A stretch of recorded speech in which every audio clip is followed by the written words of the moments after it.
تو شروع کرتے ہیں اپنا ناول۔ میں نمرہ فیاض سے شادی کرنا چاہتا ہوں۔ اس کی بات پر انہوں نے کتاب سے نگاہ ہٹا کر اس کے چہرے پر ڈالی۔ اچھا، اس کا انداز سوالیہ تھا جو اگلے ہی پل سخت ہو گیا۔ وہ دونوں آمنے سامنے بیٹھے تھے اور ان کی نظروں کی کاٹ اس کے چہرے پر پڑ رہی تھی۔ اور جو پہلی بیوی ہے وہ، اس کے متعلق کیا خیال ہے؟ ان کی بات پر اس نے بیزاری سے سر جھٹکا۔ مجھے اس سے کوئی سروکار نہیں۔ اچھا، وہ طنزیان سے تو وہ پہلو بدل کے رہ گیا۔ سروکار نہیں یا ہمت و مردانگی نہیں؟ ان کے گہرے طنز پر اس نے جھٹکے سے سر اٹھا کر انہیں دیکھا۔ آپ جانتے ہیں، نہ ہمت کی بات ہے نہ مردانگی کی، میرے ہاتھ آپ کی وجہ سے ہی بندے ہیں۔ اس کی بات پر انہوں نے ہاتھ میں تھامی کتاب بند کر کے میز پر رکھی، پھر آگے ہو کر اس کی آنکھوں میں جھانک کر ہولے سے ہنسے۔ مرد کے ہاتھ کوئی مجبوری سے نہیں بن سکتی۔ وہ کچھ کہنے لگا تھا مگر انہوں نے ہاتھ اٹھا کر روک دیا۔ کچھ بھی ہو، وہ تمہاری بیوی ہے، اس کی خبر رکھا کرو۔ سنا ہے کل بھی تاج ریسٹورنٹ میں کسی جاذب عرف جیری کے ساتھ لنچ کرتی پائی گئی تھی۔ ان کی بات نے اس کے اندر شعلے بھڑکا دیے۔ وہ جھٹکے سے کرسی سے اٹھا۔ یہ آپ کیا کہہ رہی ہیں؟ اس کے لہجے میں آگ کی تپش تھی۔ وہ بھی اٹھ کے اس کے پاس آ کھڑے ہوئے۔ میں نے تمہیں اس لیے نہیں بتایا کہ تم یوں جذباتی ہو جائے، بلکہ اس لیے بتایا کہ اب تمہیں فیصلہ کر لینا چاہیے کہ تمہیں کیا کرنا ہے۔ انہوں نے اس کے کندھے پر ہاتھ رکھ کر کہا تو ایک نظر انہیں دیکھتا جھٹکے سے باہر نکل گیا۔ پوت کھولتے دماغ کے ساتھ وہ باہر آیا تھا۔ اسے دیکھتے ہی اس کے ذاتی کارڈز مستعد ہو گئے تھے۔ وہ جھٹکے سے BMW کا دروازہ کھولتا ڈرائیونگ سیٹ پر بیٹھا تو وہ بھی پیچھے کھڑی سفید کھلی جیپ میں بیٹھ گئے۔ انتہائی تیز رفتاری سے ڈرائیونگ کرتا وہ شاہان والا پہنچا تھا۔ وہ اندر آیا تو خاموشی اور سناٹے نے اس کا استقبال کیا۔ پانی لے آؤ، کچن سے نکل کر سامنے آتی ہوئی صفیہ سے کہتا وہ صوفے میں دھنس گیا۔ وہ پانی لے آئی۔ آپ آگے؟ گلاس ٹرے سے اٹھاتے ہوئے اس نے پوچھا۔ نہیں جی، شاہ تو نہیں آئے، پر نمرہ بی بی کے 2-3 فون آئے تھے۔ آپ کا پوچھ رہی تھی؟ کیا میں نے تم سے پوچھا کہ کس کا فون آیا تھا؟ اس کے درشٹی سے کہنے پر وہ ٹسپٹا گئی۔ نہیں جی، بس وہ کہہ رہی تھی۔ شٹ اپ، اس نے خاصی بلند آواز میں غصے سے کہا تو وہ کانپنے لگی۔ جتنا پوچھا جائے اتنا ہی بتایا کرو۔ اور یہ کیسے گلاس میں پانی لے آئی ہو؟ اس نے کانچ کے شفاف گلاس کو ناگواری سے دیکھتے ہوئے سفید چمکتی دیوار پر دھے مارا۔ کانچ ٹوٹ کر بکھر گیا اور بہتا ہوا پانی قالین میں جذب ہونے لگا۔ وہ صوفے سے اٹھا اور سیڑھیاں چڑھ کر اپنے کمرے میں آ گیا۔ ہاتھ میں پکڑا سیل اور گاڑی کی چابی بیڈ پر پھینک کر وہ باتھ روم میں گھس گیا۔ شاور لے کر اس نے کھولتے دماغ کو پرسکون کرنا چاہا تھا۔ شرٹ کے بغیر بلیک ٹراؤزر پہنے وہ باہر نکلا۔ روم فریج سے اسپیشل مشروب نکال کر وہ بیڈ کی دائیں طرف رکھی کرسی پر آ بیٹھا۔ 2-3 بیگ پی کر وہ خاموشی سے بیڈ پر لیٹ گیا۔ وہ جس وقت گھر آئے وہ اپنے روم میں جا چکا تھا۔ اس کمرے میں آگے کمرے میں اے سی کی خنکی پھیلی ہوئی تھی۔ سامنے ہی بیڈ پر وہ چت لیٹا ہوا تھا۔ وہ اس کے قریب چلے آئے۔ اس کو سرخ و سفید وجہ چہرے پر بڑی سبز آنکھیں اس وقت بند تھی۔ وہ عالم بے ہوشی میں تھا۔ اس کی گشادہ پیشانی پر بکھرے سیاہ بال پیچھے ہٹاتے وہ بس واپس مڑے تو نظر سامنے میز پر دھری بوتل اور گلاس پر پڑی۔ ان کے انداز ناگواریت کی شدید لہر اٹھی، مگر وہ اس کے باپ ہونے کے باوجود اس پر ایسا اختیار نہیں رکھتے تھے کہ اسے یہ زہر اندر انڈیلنے سے منع کر سکتے۔ وہ اس کی ضدی طبیعت سے واقف تھے۔ اگر روکا جاتا تو وہ ضد میں انتہا کر دیتا۔ انہوں نے ایک بے بس نظر اس پر ڈالی۔ 12:30 بجے جب اس کی آنکھ کھلی، چند لمحے کسل ملندی سے لیٹے رہنے کے بعد اس نے ہاتھ بڑھا کر سائڈ ٹیبل پر دھرا موبائل اٹھایا۔ آفس کے علاوہ نمرہ اور حسن کی کئی مس کالز تھیں۔ اس نے واپس موبائل دھرا اور خود اٹھ گیا۔ طویل شاور لینے سے طبیعت پر چھایا ہوا بوجھل پن دور ہوا تھا۔ تولیہ بیڈ پر پھینک کر گیلے بالوں میں انگلیاں چلاتا وہ نیچے چلایا۔ سیڑھیوں سے اترتے شاہان کو انہوں نے ایک نظر دیکھا اور پھر دوبارہ اخبار کی جانب متوجہ ہو گئے۔ وہ نیچے آ کر اب سینٹرل ٹیبل پر دھرے جگ سے پانی کے گلاس میں انڈیل رہا تھا۔ گلاس بھر کے وہ صوفے پر آ بیٹھا۔ مجھے آپ سے بات کرنی ہے۔ وہ اخبار لپیٹ کر اس کی طرف متوجہ ہو گئے۔ آپ سرفراز صاحب سے بات کر لیں کہ وہ سرفراز صاحب غالباً تمہارے ماموں ہوتے ہیں۔ وہ بساختہ اسے ٹوک بیٹھے۔ اس سے کیا فرق پڑتا ہے؟ اس نے کندھے اچکائے۔ بہرحال آپ ان سے بات کر لیں، ان کی بیٹی کی رخصتی کے حوالے سے ہے۔ صفیہ کی لائی ناشتے کے لوازمات کی ٹرے اپنی طرف کھسکاتے اس نے مغرور بے نیاز انداز میں انہیں ایک بہت بڑی خوشخبری دے دی تھی۔ کیا کہا تم نے؟ انہیں یقین نہیں آیا۔ اس بات کے لیے وہ پچھلے 4 سال سے اس پر زور دے رہے تھے اور وہ مان کر نہیں دے رہا تھا۔ آج وہی بات اس نے خود کہہ دی تھی۔ میرا خیال ہے میں نے ایسی کوئی بات نہیں کی جو آپ کی سمجھ سے باہر ہو۔ میں نے آپ سے کہا ہے کہ آپ سرفراز صاحب سے رخصتی کی کوئی ڈیٹ لے لیں۔ رخصتی اسی ماہ کی ہو۔ اپنی بات مکمل کر کے وہ اب چائے پینے لگا، جبکہ ان پر شادی مرگ کی کیفیت آری ہو گئی تھی۔ اس کی گاڑی سرفراز والا کے سامنے آ رکی تھی۔ چوکیدار نے پہلے خاصی مستعدی سے گیٹ کھولنے کے لیے اسے دیکھا اور پھر گاڑی اندر لے گیا۔ کیا مطلب؟ اس کی گاڑی باہر ہی روکنے پر انہوں نے چنبے سے اسے دیکھا تھا۔ تم اندر نہیں آؤ گے؟ وہ تلخی سے مسکرایا۔ میرا نہیں خیال کہ آج اندر میری ضرورت ہے، ضرورت نہ بھی ہو تو میں تمہیں اندر چلنا چاہیے تو بھی تمہیں، پر جہاں میری ضرورت نہ ہو وہاں میں نہیں چاہتا۔ یقین جانیے جس دن ضرورت ہوگی ضرور چاہوں گا۔ اس کی بات پر وہ مزید کچھ کہے بغیر اتر گئے۔ جانتے تھے وہ اب نہیں جائے گا۔ ان کے جانے کے بعد اس نے گاڑی واپس موڑ لی۔ سفید پینٹ پر سیاہ شرٹ پہنے، کالے بالوں کی اونچی سی پونی بنائے، آنکھوں پر گوگلز لگائے، اس نے ہلکا سا کہکا لگایا۔ ساتھ چلتی شومی کی بھی ہنسی نکل گئی تھی۔ جازی تم بھی نا؟ اس نے ہنستے ہوئے جازی کے کندھے پر ہلکا سا پنچ مارا۔ وہ بیچارہ ہاتھ میں تھامے ڈھیرے شاپنگ بیگز کی وجہ سے بس کرا کر رہ گیا۔ وہ لوگ پارکنگ میں پہنچ چکے تھے۔ جازی نے سیاہ کرولا لاک کھول کر بیگز اندر رکھے۔ اوہ نو! اس کے لبوں سے نکلا تو وہ دونوں بھی چونک گئے۔ کیا ہوا؟ ریحا کے پوچھنے پر اپنے سر پر ہلکے سے ہاتھ پھیرا۔ یار اتنے مہنگے کپڑے تھے ٹیلر کے پاس جو انہوں نے مجھے لازمی لانے کو کہا تھا، میں 5 منٹ میں لے کے آتا ہوں۔ وہ واپس مڑا تو وہ دونوں اسے گور کر رہ گئیں۔ وہ پارکنگ میں کھڑی اس کا انتظار کر رہی تھی جب وہاں کھڑی گاڑی کھڑے کرتے شاہان کی نظر اس پر پڑی تھی۔ سیاہ شرٹ کے ہاف سلیوز پہنے وہ بے نیازی سے کھڑی تھی۔ بہت کھولتے دماغ کے ساتھ وہ اس کی طرف بڑھا۔ تم یہاں کیا کر رہی ہو؟ بنا کسی دوسری بات کے وہ اس نے بہت غصیلے لہجے میں پوچھا تو وہ ٹھٹک کر رہ گئی۔ آپ سے مطلب؟ اس کے یوں کہنے پر شاہان کا دماغ ایک سیکنڈ میں گھوما تھا۔ میں نے پوچھا تم یہاں کیا کر رہی ہو؟ اور میں نے بھی آپ سے کہا کہ میرے پرسنلز کے متعلق سوال کرنے کا آپ کو کوئی حق نہیں۔ اس کی بات پر اس کی آنکھوں سے شعلے لپکنے لگے۔ مجھ سے زیادہ تمہارے پرسنلز جاننے کا حق کس کے پاس ہے مسز شاہان علی؟ اس کی بات پر ریحا نے تنفر سے سر جھٹکا۔ وہ کچھ کہنے ہی والی تھی جب شاہان اس کے چھوڑ کر جازب کی طرف متوجہ ہوا تھا جو ابھی واپس آیا تھا اور خاصی حیرانی سے ان لوگوں کی طرف دیکھ رہا تھا۔ تم؟ اس نے جازب کی شرٹ کا کالر پکڑ کر جھنجھوڑا۔ ریحا ہکا بکا اسے دیکھ رہی تھی جبکہ پاس کھڑی شومی خاصی خوفزدہ نظر آ رہی تھی۔ پارکنگ میں موجود لوگ بھی ان کی طرف متوجہ ہو چکے تھے۔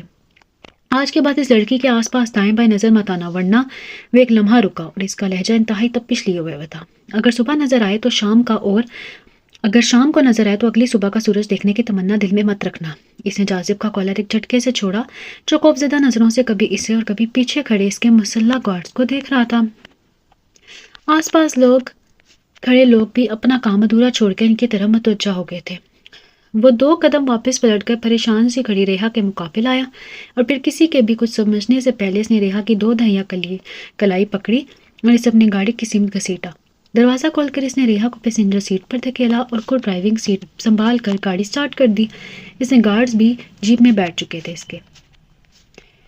وہ گاڑی پارکنگ سے نکال رہا تھا تو ریحا شوق کے عالم میں بیٹھی تھی۔ تڑپ کر اس کی طرف پلٹی۔ آپ؟ غصے سے اس نے کچھ کہنا چاہا تھا۔ Shut up!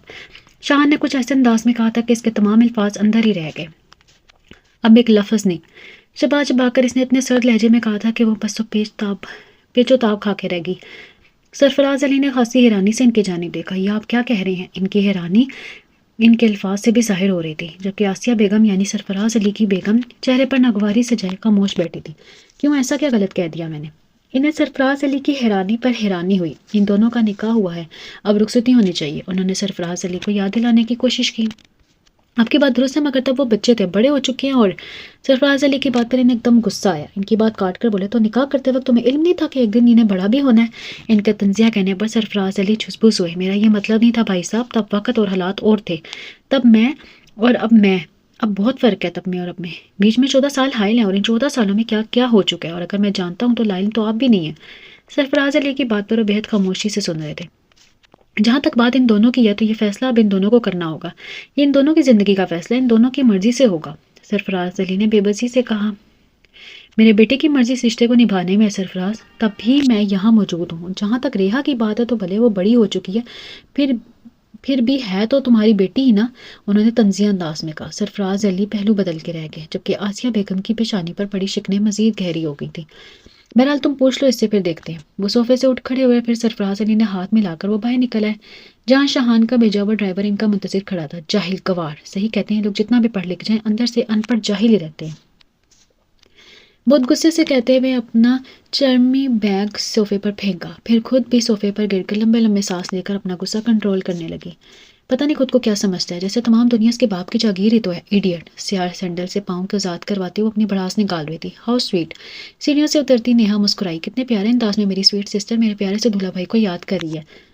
وہ ٹیرس سے ریحا کو شاہان کی گاڑی سے اترتا دیکھ کر سارا معاملہ سمجھ چکی تھی۔ ویسے ریحا اسے ٹھنڈے پانی کا گلاس ریحا کو دیتے ہوئے ایک نظر اس کے تمتماتے چہرے پر ڈالی۔ I have a news for you. پانی پی کر گلاس ٹیبل پر رکھتی ریحا نیہا کی طرف متوجہ ہوئی۔ اس جاہل گوار ایڈیٹ سالم وغیرہ وغیرہ نے آج اپنے فادر کو مما پاپا کے پاس بھیجا تھا اس مطالبے کے لیے کہ اس کی کیوٹ اور سویٹ سی مسز کو اس کے ساتھ رخصت کیا جائے۔ وہ بہت آرام سے جتاتی ٹی وی آن کر چکی تھی۔ ریحا اچھل پڑی۔ اس کی ہمت کیسے ہوئی؟ غصے سے اس کا گلابی چہرہ سرخ ہو گیا۔ پلیز سسٹر تم یہی بات مما پاپا سے کہو، مجھے بور مت کرو۔ نیہا نے ایک پل کو نظر ٹی وی سے ہٹا کر اس کے سرخ چہرے پر ڈالی۔ ایک لمبی سی سانس لے کر اس سے خود کو کمپوز کرنا چاہا۔ ماما اور ڈیڈ کہاں ہیں؟ اس نے نیہا کی طرف دیکھا۔ ماما اور پاپا انکل شرازی کی طرف گئے ہیں، اس نے چینل تبدیل کرتے ہوئے بتایا۔ ویسے ریحا کچھ دیر کی چینل سرفنگ کے بعد اس نے خاموش بیٹھی ریحا کو مخاطب کیا۔ آئی تھنک تمہیں مما پاپا کے بجائے شاہان سے بات کرنی چاہیے۔ وہ پوری طرح ریحا کی جانب متوجہ تھی۔ Not a bad idea. اپنے سینڈل ہاتھ میں تھامے وہ اپنے کمرے کی طرف بڑھ گئی تھی۔ میں پوچھتی ہوں آپ نے اس وقت انکار کیوں نہیں کیا؟ آسیہ بیگم نے غصے سے کہتے ہوئے سرفراز علی کی جانب دیکھا۔ ایسے ایک دم کیسے انکار کر دیتا؟ وہ لوگ کتنے ہٹ درم و ضدی ہیں، تمہیں تو علم ہی ہے۔ سرفراز علی نے بے بسی سے کہا۔ تو کیا ہم اپنی بیٹی اس جہنم میں بھیج دیں گے؟ آسیہ بیگم کی بات پر انہوں نے ایک ٹھنڈی سانس بھری۔ وہ میرا بھانجا آسیہ، اس میں حرج کی بھی کیا ہے؟ واہ سرفراز صاحب، جب بات آپ کی بہن کی تھی تو حرج تھا، اور اب میری بیٹی کی دفعہ کوئی حرج نہیں۔ وہ ان کی بات کاٹ کر غصے سے بولی۔ کیا صرف اچھی شکل اور بے تحاشا دولت ہی سب کچھ ہوتی ہے؟ انسان کا اخلاق، کردار، اس کی تربیت، ان سب کی کوئی اہمیت نہیں؟ وہ اس رشتے کو نبھانا چاہتا ہے آسیہ، انہوں نے اس کا دفاع کرنا چاہا۔ اچھا، آسیہ نے تن سے انہیں دیکھا۔ وہ آپ کا بھانجا ہی نہیں، اس گھر کا داماد بھی ہے، مگر پچھلے 14 برسوں میں اس نے ایک بار بھی اس گھر کی دہلیز پار نہیں کی۔ اور زبیدہ آپا کے بیٹے کی شادی میں آپ کو دیکھ لینے کے باوجود وہ کیسے مغرور انداز میں ٹانگ پر ٹانگ چڑھا کر بیٹھا رہا تھا، آپ سے ملنا تک گوارا نہیں کیا تھا اس نے۔ رشتوں کے کچھ تقاضے ہوتے ہیں، وہ رشتہ نبھانا نہیں چاہتا، اپنی ضد پوری کرنا چاہتا ہے۔ مان لیجیے سرفراز، وہ جن لوگوں کے ہاتھوں پلہ بڑھا ہے، جن لوگوں نے اس کی تربیت کیا، وہ انہی جیسا ہے، ضدی، مغرور، انا پرست، ہر درم اور خود کو خدا سمجھنے والا۔ اور میں ایسے شخص کے ساتھ اپنی بیٹی رخصت کر کے اس کے رول نہیں سکتی۔ آپ بھائی صاحب کو انکار کرتے ہیں۔ وہ اس وقت احسن کے ساتھ اس کے فلیٹ پر تھا۔ باہر گہری ہوتی رات کے باوجود وہ بہت آرام سے بیٹھا تھا۔ اس کا ارادہ فی الحال شاہان والا جانے کا نہیں تھا۔ سچ بتا تو اسے پسند کرتا ہے؟ احسن کی بات پر اس نے کہکا لگایا۔ لگتا ہے تجھے چڑھ گئی ہے جگر۔ اپنی سبز کو مار آلود آنکھوں اس کے چہرے پر گھاڑتے ہوئے اس نے کہا، اس لیے کہتا ہوں شاہان علی سے مقابلہ لگا کر مت پیا کر۔ تو جب تو اسے پسند نہیں کرتا، اسے محبت نہیں کرتا، اسے نبھا نہیں کرنا چاہتا، تو شادی کیوں کر رہا ہے؟ اب کی بار احسن نے تھوڑا جھنجھلا کر پوچھا۔ میں کہاں کرنا چاہتا ہوں جگر، شادی تو ہو چکی ہے، اور ویسے بھی خواہ خواہ کی فکریں اپنے چھوٹے سے دماغ پر سوار مت کریں۔ اس کی بات پر احسن نے کندھے اچکائے، تبھی اس کا موبائل بجنے لگا، مگر وہ بے نیاز بنا رہا۔ یار فون اٹھا لے۔ احسن نے اس کی جانب بجتے ہوئے سیل کی طرف توجہ دلائی۔ یہ ٹائم تیرا ہے، اس میں کچھ پل میں کسی اور کو کودنے میں خیانت نہیں کر سکتا۔ اس کی بات پر احسن نے کہکا لگایا۔ دیکھ میں تیری بیوی یا محبوبہ نہیں ہوں جسے تو ڈائیلاگ سے متاثر کرنا چاہ رہا ہے۔ آنکھ کھول کر ہوش و حواس قائم رکھ کے دیکھ، میں تیرا دوست بھی ہوں۔ تیرا کیا خیال ہے؟ میں اپنے حواسوں میں نہیں ہوں، اس نے ذرا حیرت سے پوچھا۔ انداز تو ایسے ہی ہے۔ اچھا اب یا تو اسے اٹھا لے یا آف کر دے۔ اس نے ایک بار پھر اس کی توجہ سیل کی جانب مبذول کروائی جو مسلسل بج رہا تھا۔ اس سے کوفت میں اٹھا کر آف کرنا چاہا، مگر پھر کچھ سوچ کر آن کر لیا تھا۔ وہ کتنی دیر سے کال میں لائی تھی مگر فون اٹھا نہیں رہا تھا۔ پتہ نہیں کہاں گیا ہے جاہل انسان۔ فون ایک ہاتھ سے دوسرے ہاتھ میں منتقل کرتے وہ بڑبڑائی۔ ننگے پاؤں چل رہی تھی، بے چینی اس کے ہر انداز سے ظاہر ہو رہی تھی، جبکہ پاس بیٹھی نیہا خاموشی سے اس کی طرف دیکھ رہی تھی۔ دفعتاً دوسری طرف سے فون ریسیو کر لیا گیا تھا۔ کیا سمجھتے ہو تم خود کو؟ غصے سے پھٹ پڑی۔ تمیز ہے اس لہجے میں شاہان علی نے سے کبھی اس کے باپ نے بات نہیں کی؟ پہلی دفعہ ہے، معاف کر رہا ہوں، مستقبل میں خیال رکھنا۔ وہ اس کی پہلی بات پر ہی اسے ٹوک چکا تھا۔ مغرور لہجے میں اس نے کہا تو وہ چڑ گئی تھی۔ خوش فہمی آپ کی، میں مستقبل میں آپ سے کبھی بات نہیں کروں گی۔ اس نے چڑ کر غصے سے کہا۔ یہ تو وقت ہی بتائے گا۔ وہ ہلکے سے مسکرایا۔ میں نے آپ کو اس لیے فون کیا کہ آپ کو بتا دوں مجھے مستقبل میں آپ کا ساتھ قبول نہ تھا، نہ آج ہے اور نہ آنے والے کل میں ہوگا۔ ہم زندگی کے کسی بھی موڑ پر ساتھ نہیں چل سکتے، ہمارے راستے الگ تھے اور الگ رہیں گے۔ سو پلیز آپ اپنے دل سے اس طرح کے تمام خیالات نکال دیں۔ دوبارہ اپنے بابا جان کو ہمارے گھر مت بھیجیے گا، کیونکہ مجھے آزادی۔ فون بند ہوا تو اس نے موبائل کان سے ہٹا کر جیب میں ڈال لیا۔ 3 بجے کا وقت تھا جب وہ گھر میں داخل ہوا۔ سامنے اس کے منتظر بیٹھے تھے۔ آپ ابھی تک جاگ رہے ہیں؟ اس نے ذرا حیرت سے ان کی طرف دیکھا۔ کہاں تھے تم؟ انہوں نے اس کے سوال کے جواب میں سوال کیا تھا۔ اسی دنیا میں تھا، لاپرواہی سے جھٹک کر سر اس نے جواب دیا۔ میں نے پوچھا کہاں تھے تم؟ انہوں نے اپنا سوال دہرایا۔ شاہان ہلکے سے مسکرایا۔ چلے ٹھیک ہے، میں آپ کو بتا دیتا ہوں میں کہاں تھا اور کیا کرا تھا، پھر کیا کر سکتے ہیں آپ؟ کچھ بھی نہیں۔ اسے اپنے سوال کا جواب بھی خود ہی دیا تھا۔ خواہ خواہ پریشان مت ہوا کرے، جائیں آرام کریں جا کر۔ وہ سیڑھیوں کی طرف بڑھا۔ میں تو آرام کر لوں گا شاہن، مگر تم ایک بات سن لو۔ سیڑھیاں چڑھتے شاہن کو انہوں نے پیچھے سے پکارا۔ سرفراز نے انکار کر دیا ہے، ریحا کو طلاق چاہیے۔ ان کی بات پر واپس مڑا۔ بس اتنی سی بات؟ وہ ہولے سے ہنسا۔ دے دوں گا مگر ابھی نہیں، اتنی جلدی بھی کیا ہے؟ وہ سیڑھیاں چڑھ کر اپنے کمرے میں داخل ہو گیا۔ وہ ابھی ایک گہری سانس لیتے اپنے کمرے کی جانب بڑھ گئے۔ وہ مین روڈ پر تھا جب اس کا سیل فون بجا تھا۔ نمبر دیکھے بغیر اس نے سیل کان سے لگایا، مگر دوسری طرف سے آنے والی ہیلو کی آواز نے اسے خاصا مشتعل کر دیا۔ کون؟ وہ دانستہ انجان بن گیا۔ آواز میں بھول چکے ہو کیا؟ آواز بھی دوسری طرف سے خاصے تنزیہ انداز میں کہا گیا تو اس کے ہر سرخ لبوں پر تلخ مسکراہٹنی پھیلی۔ شاید اس میں بھی آپ کا ہی قصور ہوگا، بہرحال اپنا تعارف کروانا پسند کریں گی آپ؟ گاڑی ایک طرف وہ روکتے وہ باہر نکل آیا۔ اس کی گاڑی روکتے ہی پیچھے آتی جیپ بھی رک گئی۔ گارڈز باہر نکلنا ہی چاہتے تھے کہ اس نے ہاتھ اٹھا کر انہیں روک دیا، پھر خود گاڑی سے ٹیک لگا کر کھڑا ہو گیا۔ میں تمہاری ماں بات کر رہی ہوں شاہان۔ دوسری طرف سے آتی آواز میں غصہ حد درجہ عدم موجود تھا۔ اور واقعی؟ اس نے کہہ کر لگایا، اس دنیا میں میری ماں بھی رہتی ہے؟ یہ میرے خاصی حیران کن بات ہے۔ سیاہ گوگلز کے پیچھے چھپی اس کے سب آنکھوں میں تلخی کے ساتھ نمی بھی اتری۔ میں تمہاری فضولیات سننے کے لیے کال نہیں کی؟ وہ جھنجھلا گئی۔ تو کیوں کی ہے؟ میری محبت میں تو ہرگز نہیں کی، مجھے معلوم ہے، مگر وہ وجہ نہیں معلوم جس کی وجہ سے کی ہے۔ وہ وجہ بھی بتا دیں ڈیئر موم۔ تم ریحا کا پیچھا چھوڑ دو، آزاد کر دو اسے اس رشتے سے۔ ان کی بات سن کر ہلکا سا مسکرایا۔ تو بھتیجی کی محبت میں آپ کی مجھ سے بات کرنا پڑی؟ ابھی تو آپ خود کو میری ماں کہہ رہی تھی۔ کیسی ماں ہیں آپ؟ اپنے بیٹے کے دل کی خوشی چھین لینا چاہتی ہیں؟ وہ تمہارے دل کی خوشی نہیں، اور یہ بات مجھ سے زیادہ تم بہتر جانتے ہو، اس لیے آزاد کر دو اسے اور کر لو اپنے باپ کے خاندان سے اپنی کسی بہت تایا چچی کی بیٹی سے شادی جو تمہارے جیسی اور تمہارے مینٹل لیول کی ہوگی۔ اس نے کہہ کر لگایا، ایک بات تو ابھی اور اسی وقت کلیئر کر لیں، میں اپنے باپ کے خاندان سے شادی کروں نہ کروں، اپنے ماں کے خاندان سے کی بھی شادی ضرور نبھاؤں گا، یہ میرا آپ سے وعدہ ہے۔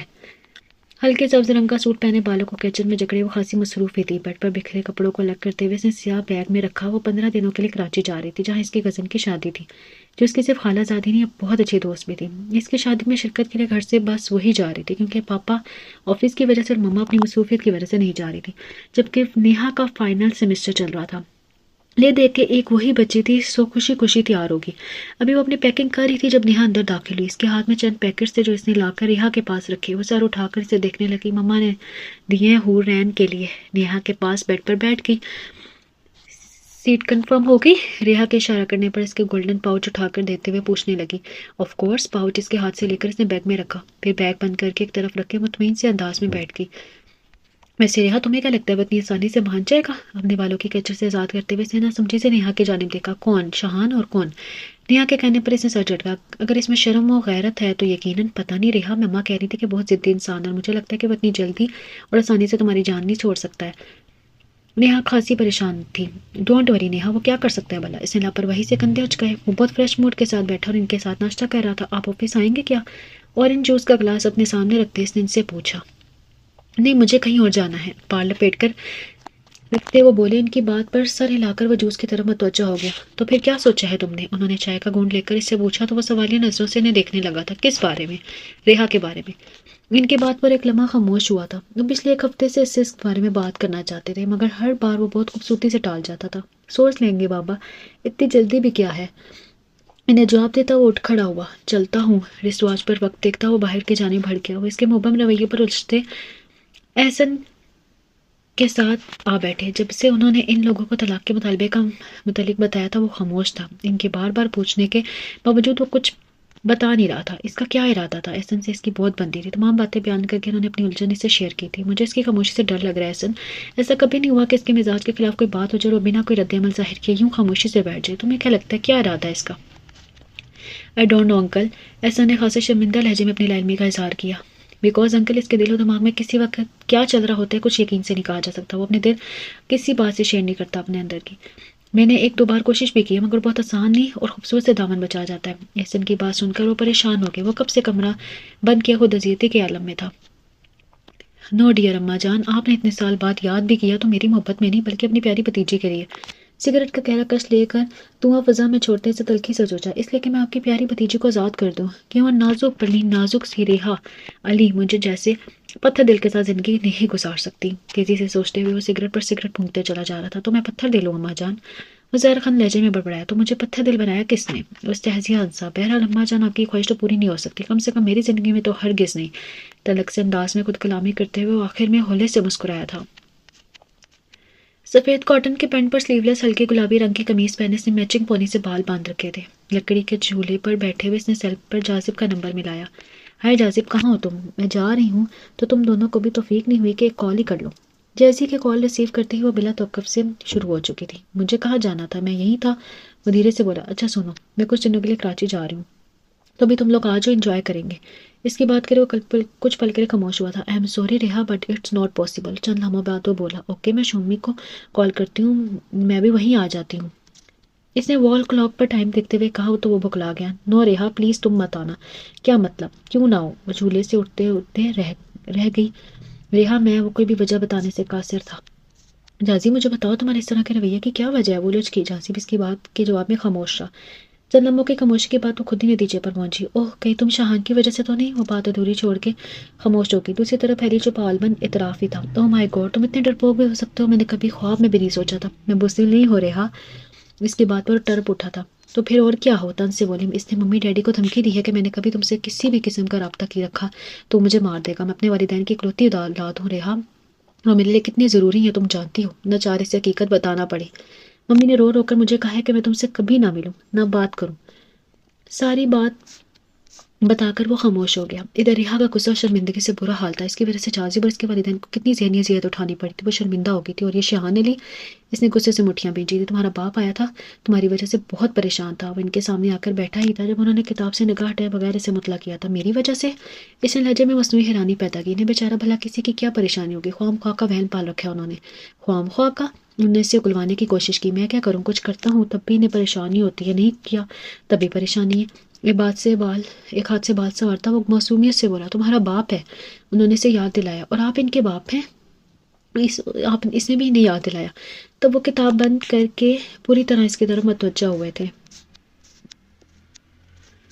وہ الیکشن میں حصہ لینا چاہتا ہے۔ واقعی؟ میری تمام نیک خواہشات ان کے ساتھ ہیں۔ اس سے بہت سنجیدگی سے کہا۔ اسے ڈر ہے تم اس کے لیے کوئی مسئلہ نہ کھڑا کرو۔ انہوں نے اس کے باپ کی پریشانی کی اصل وجہ بھی بتا دی۔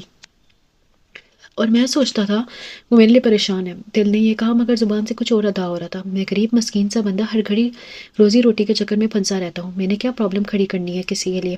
اس نے کچھ شرارت سے کہا تو وہ بھی ذرا لب مسکرائے مگر بظاہر سنجیدگی سے پوچھنے لگے، تم غریب ہو؟ کیا آپ نہیں جانتے جو کلائی پر گڑی باندھی رکھی ہے؟ ذرا اس کی مالیت بتاؤ گے؟ اس کے چہرے پر نگاہیں گاڑے انہوں نے پوچھا تو وہ ذرا آگے جھکا تھا۔ یہ آپ کے انکم ٹیکس والوں نے سے کوئی دوستی گانٹ لی ہے۔ اس کا اشارہ تایا فاروق علی کی جانب تھا جو انکم ٹیکس میں بہت اہم سیٹ پر تھے۔ ویسے آپ انہیں بتا دیجیے گا میں ہر سال ٹیکس باقاعدگی سے ادا کرتا ہوں، چاہیں تو ریکارڈ چیک کر سکتے ہیں۔ وہ بات اسی طرف لے جانا چاہتا تھا اور یہ بہت اچھی طرح سمجھ رہے تھے۔ تبھی اصل بات کی طرف خود ہی آگے تھے۔ تو ریحا علی نے شاہان علی سے طلاق مانگ لی ہے، بہت برا کیا۔ ان کی بات کے جواب میں صرف 100 سے سارے لائے۔ کیا مطلب؟ مطلب یہ کہ اب اسے شاہان علی جیسا دوسرا نہیں ملنے والا، تو تم نے اسے چھوڑنے کا فیصلہ کر لیا؟ اس سے اپنی سبز آنکھیں اٹھا کر ان کی آنکھوں میں دیکھا۔ آپ کو کیا لگتا ہے؟ ریحا اپنی سوچوں میں ابھی تک وہیں بیٹھی تھی۔ اپنے کمرے سے نکلتے سرفراز علی نے اسے پکارا۔ وہ چونکی۔ جی پاپا۔ وہ اس کی طرف متوجہ ہوئی، ان کی طرف۔ یہاں کیوں بیٹھی ہو بیٹا؟ انہوں نے اسے شفقت سے پوچھا۔ وہ شاہان کی حرکت کی خبر دے کر انہیں پریشان نہیں کرنا چاہتی تھی، اس کے چہرے پر بشاشت لاتے ہوئے مسکرائی۔ یوں ہی پاپا، تھوڑی بور ہو رہی تھی، کوئی اور تو پرابلم نہیں بیٹا؟ وہ اس کے قریب ہی بیٹھ گئے۔ نو پاپا، اس سے مسکرا کر انہیں یقین دلایا۔ تم اپنے بابا کے ہوتے ہوئے کبھی بھی فکر مند مت ہونا یا پریشان مت ہونا بیٹا، تمہارے پاپا ہر قدم ہر جگہ تمہارے ساتھ ہیں۔ اس کے سر کو نرمی سے تپتپاتے ہوئے کہا۔ نو پاپا۔ اس نے اپنا سر ان کے کندھے پر رکھا۔ کیا خیال ہے بیٹا، ڈنر باہر نہ کریں؟ اس کی بات پر ان کے کندھے سے سر اٹھا کر انہیں دیکھا۔ واقعی پاپا، آف کورس مائی چائلڈ۔ وہ مسکرا کر بولے تو فوراً اٹھے۔ میں ممی کو بتاتی ہوں۔ وہ اس کی خوشی دیکھتے ہوئے ہولے سے مسکرائے تھے۔ بہت عرصے سے اس نے آج روہینہ کے فلیٹ کی طرف رخ کیا تھا۔ روہینہ کا فلیٹ بھی خود اس نے ہی لے کر دیا تھا۔ وہ اسے اپنے سامنے دیکھتے ہی کھل اٹھی۔ آج تو ہمارے وقت کا تارا چمک اٹھا، آپ ہمارے پاس تشریف لائے۔ ویسے یہ احسان اتنے دنوں بعد وہ خوشی سے اس کے سامنے لائی جا رہی تھی۔ ہر چیز اس کی ضرورت کے وقت ہی استعمال کی جاتی۔ صوفے پر پھیل کر بیٹھتے وہ بولا تو وہ ہنسی۔ گویا ہم آپ کی ضرورت بن چکے ہیں۔ وہ بہت ناز سے اٹھلائی۔ ہو سکتا ہے مگر میں ضرورت کو عادت نہیں بننے دیتا، کیونکہ ضرورت کہیں سے بھی پوری کی جا سکتی۔ عادت بدلنا خاصا مشکل اور بعض دفعہ ناممکن ہو جاتا ہے۔ اس نے اس کے ناز کو خاک میں ملانا چاہا تھا۔ آپ نے بھی بتاتے تو بھی ہم جانتے تھے، کیونکہ ہم آپ کے الفاظ اور عادت ہی کے نہیں آپ کو بھی حفظ کر چکے ہیں۔ اس کے گھنے سے بالوں میں اپنی لمبی انگلیاں پھیرتے وہ ہولے سے مسکرائی تھی۔ خوب تو جاننے کا دعویٰ ہے۔ اپنی خمار دودھ سب سانکھیں اس کی آنکھوں میں خوبصورت سراپے پہ خوبصورت جماتے ہوئے اس نے مسکرا کر پوچھا، ہماری اوقات کہاں کہ ایسا دعویٰ کر سکیں؟ آپ تو ہمارے دل میں بستے ہیں، آپ کو تو وہ بھی نہیں جانتے جو خود آپ کے دل میں بستے ہیں۔ اس کی بات پر کہکا لگا کر ہنسا۔ میرے دل میں کہاں کوئی بستا ہے؟ اس نے روئینہ کی بات جٹلائی۔ جانے دیجیے صاحب، انجان ہی سی، مگر ہم اتنے بھی بے خبر نہیں۔ جاننے کا دعویٰ بھی ہے اور انجان بننے کے قصے بھی سناتی۔ تم ہو کیا چیز؟ کچھ نہیں، کچھ بھی نہیں، بس آپ کے قدموں کی دھول۔ وہ ٹھلا کے بولی۔ میری طرف سے خالدہ کو بہت ایکسکیوز کرنا بیٹا، وہ اپنا بہت سا خیال رکھنا، کھانے پینے میں بالکل سستی مت برتنا۔ وہ مسلسل ہدایت دے رہی تھی۔ میں چھوٹی بچی نہیں ہوں مما، وہ تھوڑا جھنجھلائی۔ میرے لیے تم آج بھی چھوٹی سی بچی ہو۔ اس کی پیشانی چومتے انہوں نے پیار سے کہا۔ میرون قمیص کے ساتھ سیاہ پاجامہ پہنے وہ بہت اچھی لگ رہی تھی۔ میں تمہارے ساتھ ایئرپورٹ تک چلتی، مگر تائی نے اچانک آنے کا پروگرام بنا لیا تو بیٹا اچھا نہیں لگتا، اب اس سے منع کروں تو۔ کوئی بات نہیں مما، ویسے بھی کون سا 7 سمندر پار جا رہی ہوں، یا بہت سارے سال یا مہینوں کے لیے۔ ڈرائیور نے اس کا سامان گاڑی میں رکھ دیا تھا۔ اوکے مما، وہ ان کے گلے لگ گئی تھی۔ مس یو بیٹا، انہوں نے اس کے ماتھے پر بوسہ دیا۔ اور ہاں، جاتے ساتھ اپنی خیریت سے آگاہ کر دینا۔ وہ سر ہلا کر گاڑی میں بیٹھی۔ وہ خاموشی سے بیٹھی باہر کے نظارے میں مگن تھی جب گاڑی ایک جھٹکے سے بند ہوئی تھی۔ وہ چونک کر متوجہ ہوئی۔ کیا ہوا؟ اس نے ڈرائیور سے پوچھا۔ میڈم چیک کرتا ہوں۔ وہ گاڑی سے باہر نکل کر اب بونٹ پر جھکا ہوا تھا۔ وہ خوف سے اسے دیکھنے لگی تھی۔ پھر شیشہ نیچے کر کے اس نے ارد گرد نگاہ دوڑائی۔ صبح 10:30 کا ٹائم تھا اور اس وقت صبح والی افراتفری تو نہیں تھی، پھر بھی روڈ پر اچھی خاصی گاڑیوں کی آمد و رفت جاری تھی۔ ان کی گاڑی جہاں بند ہوئی تھی یہ جگہ اسلام آباد ایئرپورٹ سے تقریباً 40 منٹ کی ڈرائیو پر تھی۔ وہ سامنے نظر آتے ریسٹورنٹ پر نگاہ جمائے ہوئے تھی۔ جب ڈرائیور نے اسے پکارا تھا، اس نے نظروں کا زاویہ تبدیل کر کے اس کی طرف متوجہ ہوئی۔ گاڑی میں کوئی خرابی ہو گئی ہے، مجھے کچھ سمجھ میں نہیں آ رہا۔ گاڑی جیسی سٹارٹ ہوتی ہے تو فوراً بند ہو جاتی ہے۔ وہ نظر جھکائے بتا رہا تھا۔ تو اب کیا ہوگا؟ اس نے رسٹ واچ پر ٹائم دیکھتے ہوئے پریشانی سے پوچھا۔ بی بی، میں نے گلزار کو فون کیا، مگر اس کو گراج سے یہاں تک آتے کم سے کم گھنٹہ لگ جائے گا۔ اس نے دوبارہ گھڑی دیکھی۔ اگر وہ پاپا کو کال کر کے دوسری گاڑی منگواتی تو بھی کم سے کم گھنٹہ لگ سکتا ہے، اور یہاں سے آگے 40 منٹ کی مزید ڈرائیو، جبکہ اس کی فلائٹ 12 بجے کی تھی۔ اس نے خاموشی سے سانپ لگایا۔ یہاں سے کوئی کیب نہیں مل سکتی؟ یہی آخری حل تھا جو اس کی سمجھ میں تھا۔ میں کوشش کرتا ہوں بی بی۔ وہ گاڑی سے ہٹ کر آ کھڑا۔ وہ بہت بے چین نگاہوں سے اسے دیکھ رہی تھی۔ 5 منٹ بعد وہ اس کے پاس آیا۔ بی بی، اس نے شیشے پر ذرا سے جھکتے ہوئے سے پکارا۔ میں نے گاڑی روکی ہے، 2 میاں بیوی ہیں، وہ بھی ایئرپورٹ ہی جا رہے ہیں، ان کے کسی عزیز نے آنا ہے، وہ آپ کو لفٹ دے سکتے ہیں۔ ڈرائیور کی بات پر اس نے اپنی گاڑی سے چند فٹ آگے کھڑی سفید کرولا کو نظر دیکھا اور پھر نیچے اتر آئی۔ تو میرا سامان نکالو، ڈرائیور نے اس کے حکم کی تعمیل کی تھی۔ ڈرائیور کے پیچھے چلتی ہوئی سفید کرولا کے پاس آگئی۔ ڈرائیور نے پچھلا دروازہ کھولا تو جہاں ایک خاتون پہلے سے بیٹھی ہوئی تھی، 40 سال کی بہت سادہ سی حلیے والی عورت نے مسکرا کر اسے دیکھا تو وہ بھی مسکراتی ہوئی بیٹھ گئی۔ السلام علیکم، اسے مسکرا کر سلام کیا۔ وہ بھی مسکرا کے جواب دیتی سامنے کی طرف دیکھنے لگی۔ آگے بیٹھے شخص نے گاڑی بھرا لی تھی۔ تقریباً 10 منٹ کی ڈرائیو کے بعد اس نے گاڑی دوسری سمت موڑ لی۔ یہ کیا؟ اس نے حیرت سے ساتھ بیٹھی خاتون سے پوچھا۔ انہوں نے گاڑی دوسری طرف کیوں موڑ لی ہے؟ اس کی بات کے جواب میں دوسری طرف خاموشی تھی، یا شاید وہ نظر انداز کر رہی تھی۔ میں آپ سے پوچھ رہی ہوں کہ اس عورت نے لبوں پر انگلی رکھ کے سے چپ رہنے کا اشارہ کیا۔ اس عورت کے انداز پر اسے ناسمجھی سے دیکھا۔ پورے راستے وہ سوچتی آئی تھی کہ معاملہ کیا ہے، لیکن جیسے اس بڑے سے سفید گیٹ کے سامنے گاڑی کھڑی ہوئی تو تمام بات اس کی سمجھ میں آ گئی۔ شاہان علی نے اپنی اصلیت دکھا دی تھی۔ وہ اپنی اوقات پر اتر آیا تھا۔ گیٹ وہ ہوتے ہی گاڑی اندر داخل ہوئی، جہاں سامنے پہلو سے ٹیک لگائے کھڑا تھا، مگر وہ اکیلا نہیں تھا، کچھ اور لوگ بھی تھے وہاں۔ گاڑی کے رکتے ہی وہ اس کی طرف چلایا۔ اس کے آتے ہی آگے بیٹھا مرد اور پیچھے بیٹھی عورت اتر کے چلے گئے، کیونکہ وہ اس سے ملے ہوئے تھے۔ صرف وہی نہیں، جو خود اس کے باپ کا رکھا ہوا ڈرائیور بھی۔ شاہان نے دروازہ کھولا تھا۔ میں تمہیں بہت عزت سے یہاں لانا چاہتا تھا، مگر عزت تمہیں اور تمہارے باپ دونوں کو راس نہیں آئی۔ وہ ذرا سا جھکا کھڑا تھا۔ وہ ابھی تک شوق کے عالم میں بیٹھی تھی۔ اب نیچے آ جاؤ، یہ سب تم لوگ تمہارے استقبال کے لیے بےتاب کھڑے ہیں۔ اس نے سامنے کی طرف اشارہ کیا تھا۔ اس نے نظریں اٹھا کر سامنے کھڑے لوگوں کی طرف دیکھا۔ بہت عرصے بعد نظر آنے والے ان چہروں کو وہ ابھی تک پہچانی تھی۔ سب سے آگے زینب، جنہیں بچپن میں وہ سب آپ ہی کہتے تھے، بہت محبت لیے وہ کھڑی تھی۔ ان کے بعد وہ سرخ و سفید رنگت والے نہایت روب و دبدبے والی مضبوط شخصیت شاہان علی کے بڑے ابا۔ ان کے چہرے پر بھی اس وقت نرمی سے مسکراہٹ تھی، نرم سی۔ ان دونوں نے چند فٹ کے فاصلے پر کھڑی شاہان علی کی بڑی تائی اور چھوٹی چائی، ان کی 2 کزنس اور ان کی اکلوتی پھپھو صاحبہ، ان سب چہروں پر اس کے لیے نفرت و بیزاری تو تھی ہی، مگر ایک چیز بھی تھی اور وہ تھا تجسس، اس تماشے کو دیکھنے کا جو ابھی وہاں برپا ہونے والا تھا۔ ان لوگوں کے چہرے سے نگاہ ہٹا کر اس نے چاروں طرف دیکھا، شاید اپنا کوئی حمایتی، کوئی مددگار نظر آ جائے، مگر وہ شاہان علی کی حویلی تھی، وہاں اس کا راج، اس کا حکم چلتا تھا۔ وہاں رہنے والے تمام افراد اس کے اپنے تھے، وہاں اس کا کوئی حمایتی، کوئی مددگار نہیں تھا۔ وہاں کوئی بھی احتجاج، کوئی بھی ہنگامہ سوائے اپنا تماشا بنوانے اور وہاں موجود لوگوں کے اس تماشے سے محفوظ کر کے کچھ اور نہ تھا۔ اسے بہت طریقے، بہت سمجھ سے چلنا تھا۔ اس نے لمحوں میں فیصلہ کیا تھا اسے کچھ بھی نہیں کرنا تھا جو اسے اس کی ذات کا مزید تماشا بنا تھا۔ شاہان نے ہاتھ میں تھامے سیاہ چادر جو چھوٹے شیشوں سے مزین تھی اس کے گود میں پھینکی۔ اترنے سے پہلے سے اوڑھ لو، کیونکہ جو لباس تم نے پہنا ہے تمہارے ہاں بھلے ہی فیشن کی علامت سمجھا جاتا ہے، ہمارے ہاں بےہودگی اور بےغیرتی سمجھا جاتا ہے۔ تن سے کہتا وہ اب سیدھا کھڑا ہو گیا۔ ریحان نے ایک نظر گود میں پڑی سیاہ چادر کو دیکھا۔ جی تو چاہتا تھا اس چادر سمیت یہاں موجود ہر شے بشمول شاہان علی کو تیل چھڑک کر آگ لگا دے، مگر یہ وقت جذباتیت دکھانے کا نہیں تھا۔ اس نے خاموشی سے گود میں پڑی سیاہ چادر اوڑھ لی اور باہر قدم نکالا۔ بسم اللہ۔ زینب آپی محبت سے کہتی آگے بڑھی تھی۔ کیسی ہو میری جان؟ بہت محبت سے گلے لگاتے انہوں نے پیار سے پوچھا۔ اس نے ہولے سے سارے لایا۔ وہ اسے تھامے بڑے ابا کے سامنے لائی تھی جنہوں نے شفقت سے اس کے سر پر ہاتھ رکھ کر دعا دی۔ پھر فردن فردن سب سے مل کر وہ زینب آپی کے ہمراہ اندر آ گئی۔ انہوں نے اسے صوفے پر لا بٹھایا تھا۔ وہ ششتر ہی بیٹھی تھی۔ وہ گھر سے خالہ کے گھر کراچی جانے کے لیے نکلی تھی اور یہاں شاہان علی کی حویلیاں پہنچی تھی۔ 1:30 بجے کا وقت تھا جب وہ حویلی پہنچی تھی اور اب 4 بج گئے تھے۔ زینب آپی اسے یہاں کمرے میں لے آئی تھی۔ تھک گئی ہوگی، تھوڑا سا آرام کر لو، زینب آپی سے کہہ کر باہر چلے گی۔ اس نے کمرے میں نگاہ دوڑائی۔ دیوار کے ساتھ رکھا ہلکے آسمانی رنگ کی بیڈ شیٹ والا بیڈ کے بالکل سامنے رکھا ڈریسنگ ٹیبل، اس کے سامنے والی دیوار کے ساتھ رکھی لکڑی کی 3 کرسیاں، ایک دیوار کے ساتھ بنی وارڈروب۔ کمرہ بہت سادگی سے راستہ کیا گیا تھا۔ کمرے سے ہوتی اس کی نگاہ ایک طرف رکھی اپنے سامان کی طرف اٹھی تھی۔ بہت تیزی سے اس نے اپنا سامان بیگ اٹھا لیا تھا، سفید بیگ۔ پھر جلد سے زپ کھول کر اسے سیل نکالا اتنا چاہ، مگر پرس میں سب کچھ ویسے ہی پڑا تھا سوائے سیل فون کے۔ اسے سارا پرس بیڈ پر الٹ دیا۔ ہیئر برش، لپسٹک، ٹیشوز کے پیکٹ، مسکارا، ایک چھوٹا اور سیاہ والیٹ، سب کچھ تھا۔ سیل فون نہیں تھا، تو اس کا سیل فون نکال لیا گیا تھا۔ کب؟ جب اسے آدھا گھنٹہ پہلے سے پرس لے کر اندر رکھا گیا تھا۔ اب کیا کروں؟ تمام چیز واپس رکھے اس نے تھک کر سوچا۔ وہ بہت سرشار سا برآمدے کے آگے لگے سفید گرل کے ساتھ کھڑا تھا۔ اس نے ایک ہاتھ سے موبائل پکڑ کر کان سے لگایا ہوا تھا، دوسری طرف سے کسی کے فون اٹھانے کا منتظر تھا۔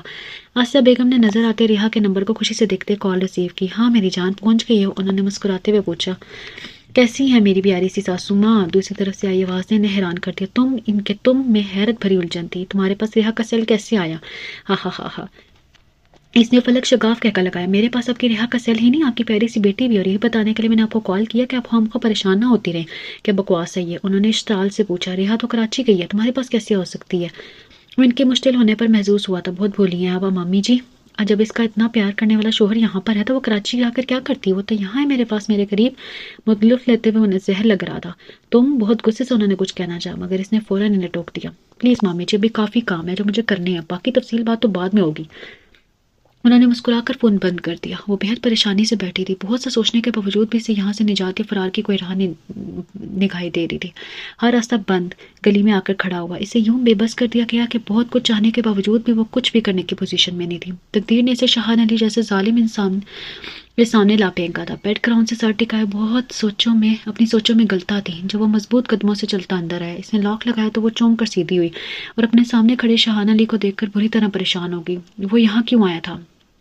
اس سوچ کے اندر بے چینی سی بھر دی۔ وہ چلتا ہوا بیڈ پر اس کے سامنے آ بیٹھا، پھر جیب سے ڈبیا نکال کر سگریٹ سلگائی۔ گہرا سا کش لے کر اس نے ریحا کی طرف دیکھا۔ چچ ویسے تو ریحا شاہان علی تم بے خبری میں ہی ماری گئی۔ افسوس، اس کے بے بسی پر مسکرایا۔ یہ جو آپ نے کیا ہے نا، اس کا نتیجہ اچھا نہیں نکلے گا۔ جھنجھلاہٹ سے بھرے انداز میں اس نے آنے والے وقت سے ڈرانے کی کوشش کرنے لگی، جانتے ہوئے بھی اس کا کوئی فائدہ نہیں۔ اس کی بات پر کہکا لگا کر ہنسا۔ ویل ڈن، مزہ آ گیا۔ یہ جو تمہارے شوہر ہے نا، یہ ہر کام ہر قسم کے نتائج سے بے پرواہ کر کرتا ہے، صرف اپنے دل کی مان کر۔ اب کیا کیا جائے؟ اس نے کونیوں تک فولڈ کے کلف جو تھے وہ الٹتے ہوئے سے دیکھا۔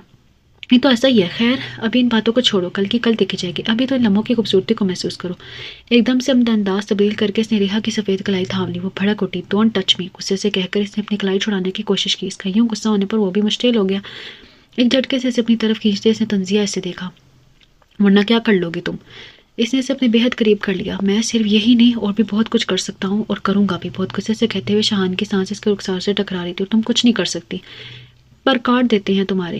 بے بس ہو تم، بالکل بے بس، ایک ایک لفظ چبا کر کہتے ہوئے اس نے سب سے حصار میں لے لیا۔ نم آنکھوں سے چھت کو دیکھتی وہ اپنی بے بسی پر ماتم کناتی، اپنی بے بسی اور اپنی ہار پہ افسردہ۔ ریحا علی کی آنکھوں سے بہت سے آنسو ٹوٹ کر گرے تھے۔ اس نے کروٹ بدلی تو نظریں دائیں پہلو میں سوئے شاہان علی کے چہرے سے ٹکرائیں۔ کیسی جیت رقم تھی اس کے مغرور نکوش سے سجے پتھریلے چہرے پر۔ اس وقت اپنی اس جیت کے نشے میں دودھ وہ بہت بے خبر سو رہا تھا۔ تقدیر نے اسے اس پتھر دل انسان کے ہاتھوں مجبور کر دیا تھا۔ یہ پتھر دل انسان جس کے لیے صرف اس کی اپنی عزت، اپنی انا، اپنی خوشی اور اپنی ضد ہی اہم تھی۔ دوسروں کی مرضی اور خوشی، اس کے احساسات اور جذبات کچھ بھی اس کے لیے اہم نہ تھا۔ اور اپنی میں کے نشے میں چور یہ شخص اس کا نصیب بن گیا تھا۔ وہ تقدیر کی ستم ظریفی پر شکوہ کناتی، بند آنکھوں اور کالے سیاہ بکھرے بالوں والے شاہان علی کو دیکھ کر اسے بے اختیار سوچا تھا کاش وہ اس کا کچھ بگاڑ سکتی۔ وہ تھک کر سوچتے وہ بستر سے اٹھ گئی۔ زینب آپی ان دونوں کا ناشتہ کمرے میں ہی لے آئی تھی۔ شاہان بہت مزے سے اور ڈٹ کر ناشتہ کر رہا تھا، جبکہ وہ ہاتھ پر ہاتھ دھرے خاموش ہی بیٹھی تھی۔ اس کے خوبصورت چہرے پر اس وقت بے انتہا شکستگی اور ہار پھیلی ہوئی تھی۔ ناشتہ کر لو نا ریحا، آپی نے اسے پیار سے مخاطب کیا۔ اس نے دفی میں گردن ہلا دی۔ مجھے بھوک نہیں ہے آپی۔ نہیں ریحا، تم نے کل سے کچھ نہیں کھا، ایسے تو تم بیمار پڑ جاؤ گی، کچھ کھا لو جان۔ وہ بہت پیار سے اصرار کر رہی تھی، پلیز آپی میرا دل نہیں چاہ رہا۔ نہیں جان، کھانے سے انکار نہیں کرتے، نہ شکری ہوتی ہے۔ زینب آپی بہت نرم مزاج کی تھی اور بے تحاشا نرم، اس وقت ان کی آواز میں کھلی ہوئی تھی۔ تب بھی شاہانہ نے مزید اصرار سے روکا، رہنے دیں آپی، بیچاری ریحا پہلے ہی صدمے سے دوچار ہے اور تنگ نہ کریں۔ مسکراتے لہجے میں اس کا مذاق اڑا رہا تھا، آنکھوں میں آنے والی بے سختہ نمی سے سر جھکا کر چھپائی، ذرا اس کے دل میں بیقرار کو سنبھلنے دے، خود ہی کھا لے گی۔ ٹیشو سے ہاتھ صاف کر کے مسکراتے ہوئے اٹھ کھڑا ہوا، آپ اسے ایک نظر دیکھ کر آئے گی۔ وہ اطلاع ملتے ہی بہت صبح صبح ہی حویلی پہنچ گئے تھے۔ اب وہ بڑے ابا کی اسٹڈی میں ان کی عدالت میں کھڑا تھا۔ کیوں لے کر آئے ہو اسے یہاں اور اس طرح سے؟ انہوں نے بہت غصے سے پوچھا۔ بیوی ہے وہ میری، میں یہاں رکھوں یا وہاں میری مرضی۔ سیاہ پین کے جیبوں میں ہاتھ ڈالے بہت اطمینان سے کھڑا تھا، اور جہاں تک اس طرح لانے کی بات ہے تو اور کوئی راستہ نہیں تھا۔ مرضی؟ انہوں نے طنز دہرایا، اس کی مرضی بھی پتہ نہ کی، جیسے یوں زبردستی یہاں لائے ہو۔ ان کے طنز پر وہ ہلکے سے مسکرائے، شاہانہ علی کے لیے دوسروں کے نہیں، صرف اس کے لیے اپنے دل کی مرضی اہم ہوتی ہے۔ اپنے بات کر کے وہ باہر نکل گیا۔ یہ آپ کی دی ہوئی شے ہے جو وہ اتنا خود سر ہو گیا۔ انہوں نے جھنجلا کر خاموش بیٹھے بڑے ابا کو مخاطب کیا، نہیں احسان علی، یہ میری شے نہیں، تمہارا اپنا ماضی ہے جو تمہارے سامنے آ کھڑا ہوا ہے۔ بڑے ابا کی بات پر وہ حیران رہ گئے۔ وہ اندر داخل ہوئے تو اس کی سمت چلا آیا۔ ہیلو، اس نے موبائل اس کی سمت بڑھایا تو وہ جو اپنے سامنے بیڈ پر پھیلے لہنگے اور دوسرے سامان کو بے توجہی کے ساتھ دیکھ رہی تھی، چونگی، اپنے گھر بات کر لو۔ وہ موبائل اس کی طرف بڑھا کر باہر نکل گیا۔ کامتے ہاتھوں سے اس نے نیہا کا نمبر ملایا۔ نیہا اس کی آواز سنتے ہی رو پڑی، خود اس کی آنکھوں سے گرتے آنسو اس کے چہرے کو بھگو رہے تھے۔ کیسی ہو؟ نہ جانے کتنی دیر گزر گئی تھی جب نیہا نے خود کو سنبھال کر پوچھا۔ ٹھیک ہوں، اس نے بمشکل خود کو سنبھالا۔ مما پاپا کیسے ہیں؟ مما بہت ٹینس ہے، ریحا رو رو کر انہوں نے برا حال کر دیا ہے، مجھ سے تو انہیں سنبھالا بھی نہیں جا رہا۔ نیہا نے بتایا، اس کا دل کٹ کے رہ گیا۔ اور پاپا؟ آنسو قطرہ کرتا پھر گرنے لگے۔ پاپا؟ نیہا ایک لمحہ خاموش ہوگی۔ ریحا، شاہان نے جو کچھ کیا ہے نا، اس میں پاپا کی رضا شامل ہے۔ نیہا کے دکھ بھرے انداز سے کہنے پر اسے کرنٹ لگا تھا۔ واٹ؟ کیا کہہ رہی ہوں نیہا، تم پاگل تو نہیں ہو گئی؟ مجھے بھی ایسا لگ رہا ہے ریحا، اگر میں کسی اور سے سنتی، مگر میں نے خود اپنے کانوں سے پاپا کو شاہان سے بات کرتے سنا ہے۔ نیہا کی بات پر اندر سے ڈھہ گئے۔ ایسا کیسے ہو سکتا ہے نیہا؟ پاپا ایسا کیوں کریں گے؟ اسے یقین نہیں آ رہا تھا۔ تمہیں یقین نہیں ہے ریحا؟ تو آج غالباً تمہارا ولیمہ ہے نا؟ ہاں، مگر وہ کلانے لگی، پاپا آئیں گے، تم خود پوچھ لینا ان سے۔ پاپا یہاں آئیں گے؟ اسے حیرت کا شدید جھٹکا لگا۔ ہاں، وہ شاہان سے کہہ رہے تھے، یہ کہہ رہے تھے۔ نیہا کی بات پر بالکل چپ رہ گئی۔ نیہا نے اسے پکارا، وہ اب اسے حوصلہ دینا چاہ رہی تھی۔ کچھ بھی ہو، اس شخص کو کوئی بھی لمٹ کراس مت کرنے دینا۔ اس کی بات پر تلخی سے مسکرائی۔ تمہیں کیا لگتا ہے نیہا، جو شخص مجھے میری مرضی کے خلاف یہاں حویلی لا سکتا ہے، میرے ساتھ کچھ چھوڑ نہیں کر سکتا؟ اس شخص کی کوئی لمٹ نہیں ہے نیہا۔ وہ دکھ سے کہہ کر وہ خاموش ہوگی، جس کا مطلب ہے اس نے، کاش ریحا میں تمہارے لیے کچھ کر سکتی، میں جہاں کھڑی ہوں نیہا وہاں پر میں خود اپنے لیے کچھ نہیں کر سکتی، تو کیا دوسرا بھلا کیا کر سکتے؟ تم بس مما کا بہت سارا خیال رکھنا، اور ہاں، کوشش کرنا کہ انہیں پتہ نہ چلے کہ شاہان کے اس عمل میں پاپا کی رضا بھی شامل ہے، ورنہ ان کا اعتبار ٹوٹ جائے گا۔ آج دن میں اس کا ولیمہ تھا، بہت مختصر نوٹس پر بھی ولیمہ کے بہت اعلیٰ انتظامات کیے گئے تھے۔ اندر باہر چہل پہل سے بے نیاز اس وقت بیڈ کے ایک کونے پر دبکی تھی۔ سی گرین کلر کے لہنگے میں ملبوس ریحا کو بیوٹیشین تیار کر کے جا چکی تھی، اور اس لہنگے اور دیدہ زیب میک اپ کے ساتھ زیورات اور دوسرے لوازمات سے بھی وہ آسمان سے اتری کوئی حور لگ رہی تھی۔ اس کے دلکش حسن کو چار چاند سوگواریت نے لگائے تھے۔ سوگواریت میں لپٹا حسن اتنا دلکش منظر تھا کہ ایک پل کے لیے اندر آتا شاہانہ علی کو بھی ٹھٹک کر رہ گیا تھا۔ دوسرے لمحے وہ اندر بڑھا تھا اور اس کے پیچھے آتے سرفراز علی بھی۔ وہ کمرے کے وسط میں آ کر کھنکارا۔ اس نے بے اختیار سر اٹھا کر اوپر دیکھا۔ پاپا؟ وہ ایک لمحے میں اٹھ کھڑی ہوئی اور دوڑ کر ان کے گلے لگی، پھوٹ پھوٹ کر روتے ہوئے اس نے اپنا سر ان کے سینے سے لگا لیا۔ آپ کو مجھ پر بھروسہ نہیں تھا جو یوں آپ بس ایک بار کہتے پاپا تو میں ہنسی خوشی شخص کے ساتھ رخصت ہو جاتی۔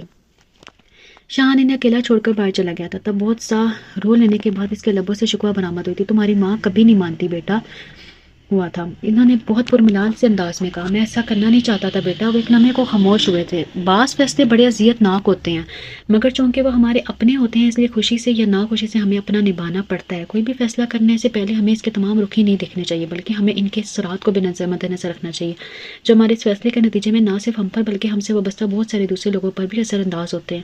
اور فیصلہ کرتے وقت صرف اس وقت، اس لمحے کو نہیں، آنے والے وقت کو بھی دیکھنا چاہیے۔ ہمیں دیکھنا چاہیے کہ ہمارا اٹھایا ہوا کوئی قدم یا کوئی یہ ہوا کوئی فیصلہ صرف آج نہیں، آج سے 5-10 سال بعد کیا اثرات سامنے لگا۔ میں نے اس ساری چیزوں کو نظر انداز کیا، بہت غلط کیا، اپنے ساتھ ہی نہیں تمہارے ساتھ بھی۔ بیٹا، زندگی بعض دفعہ ہمیں ایسے مجبور کرتی ہے کہ ہم چاہنے کے باوجود وہ سب کرتے ہیں جو یہ کروانا چاہتی ہے۔ میں نے بہت مشکل میں ایسا کیا۔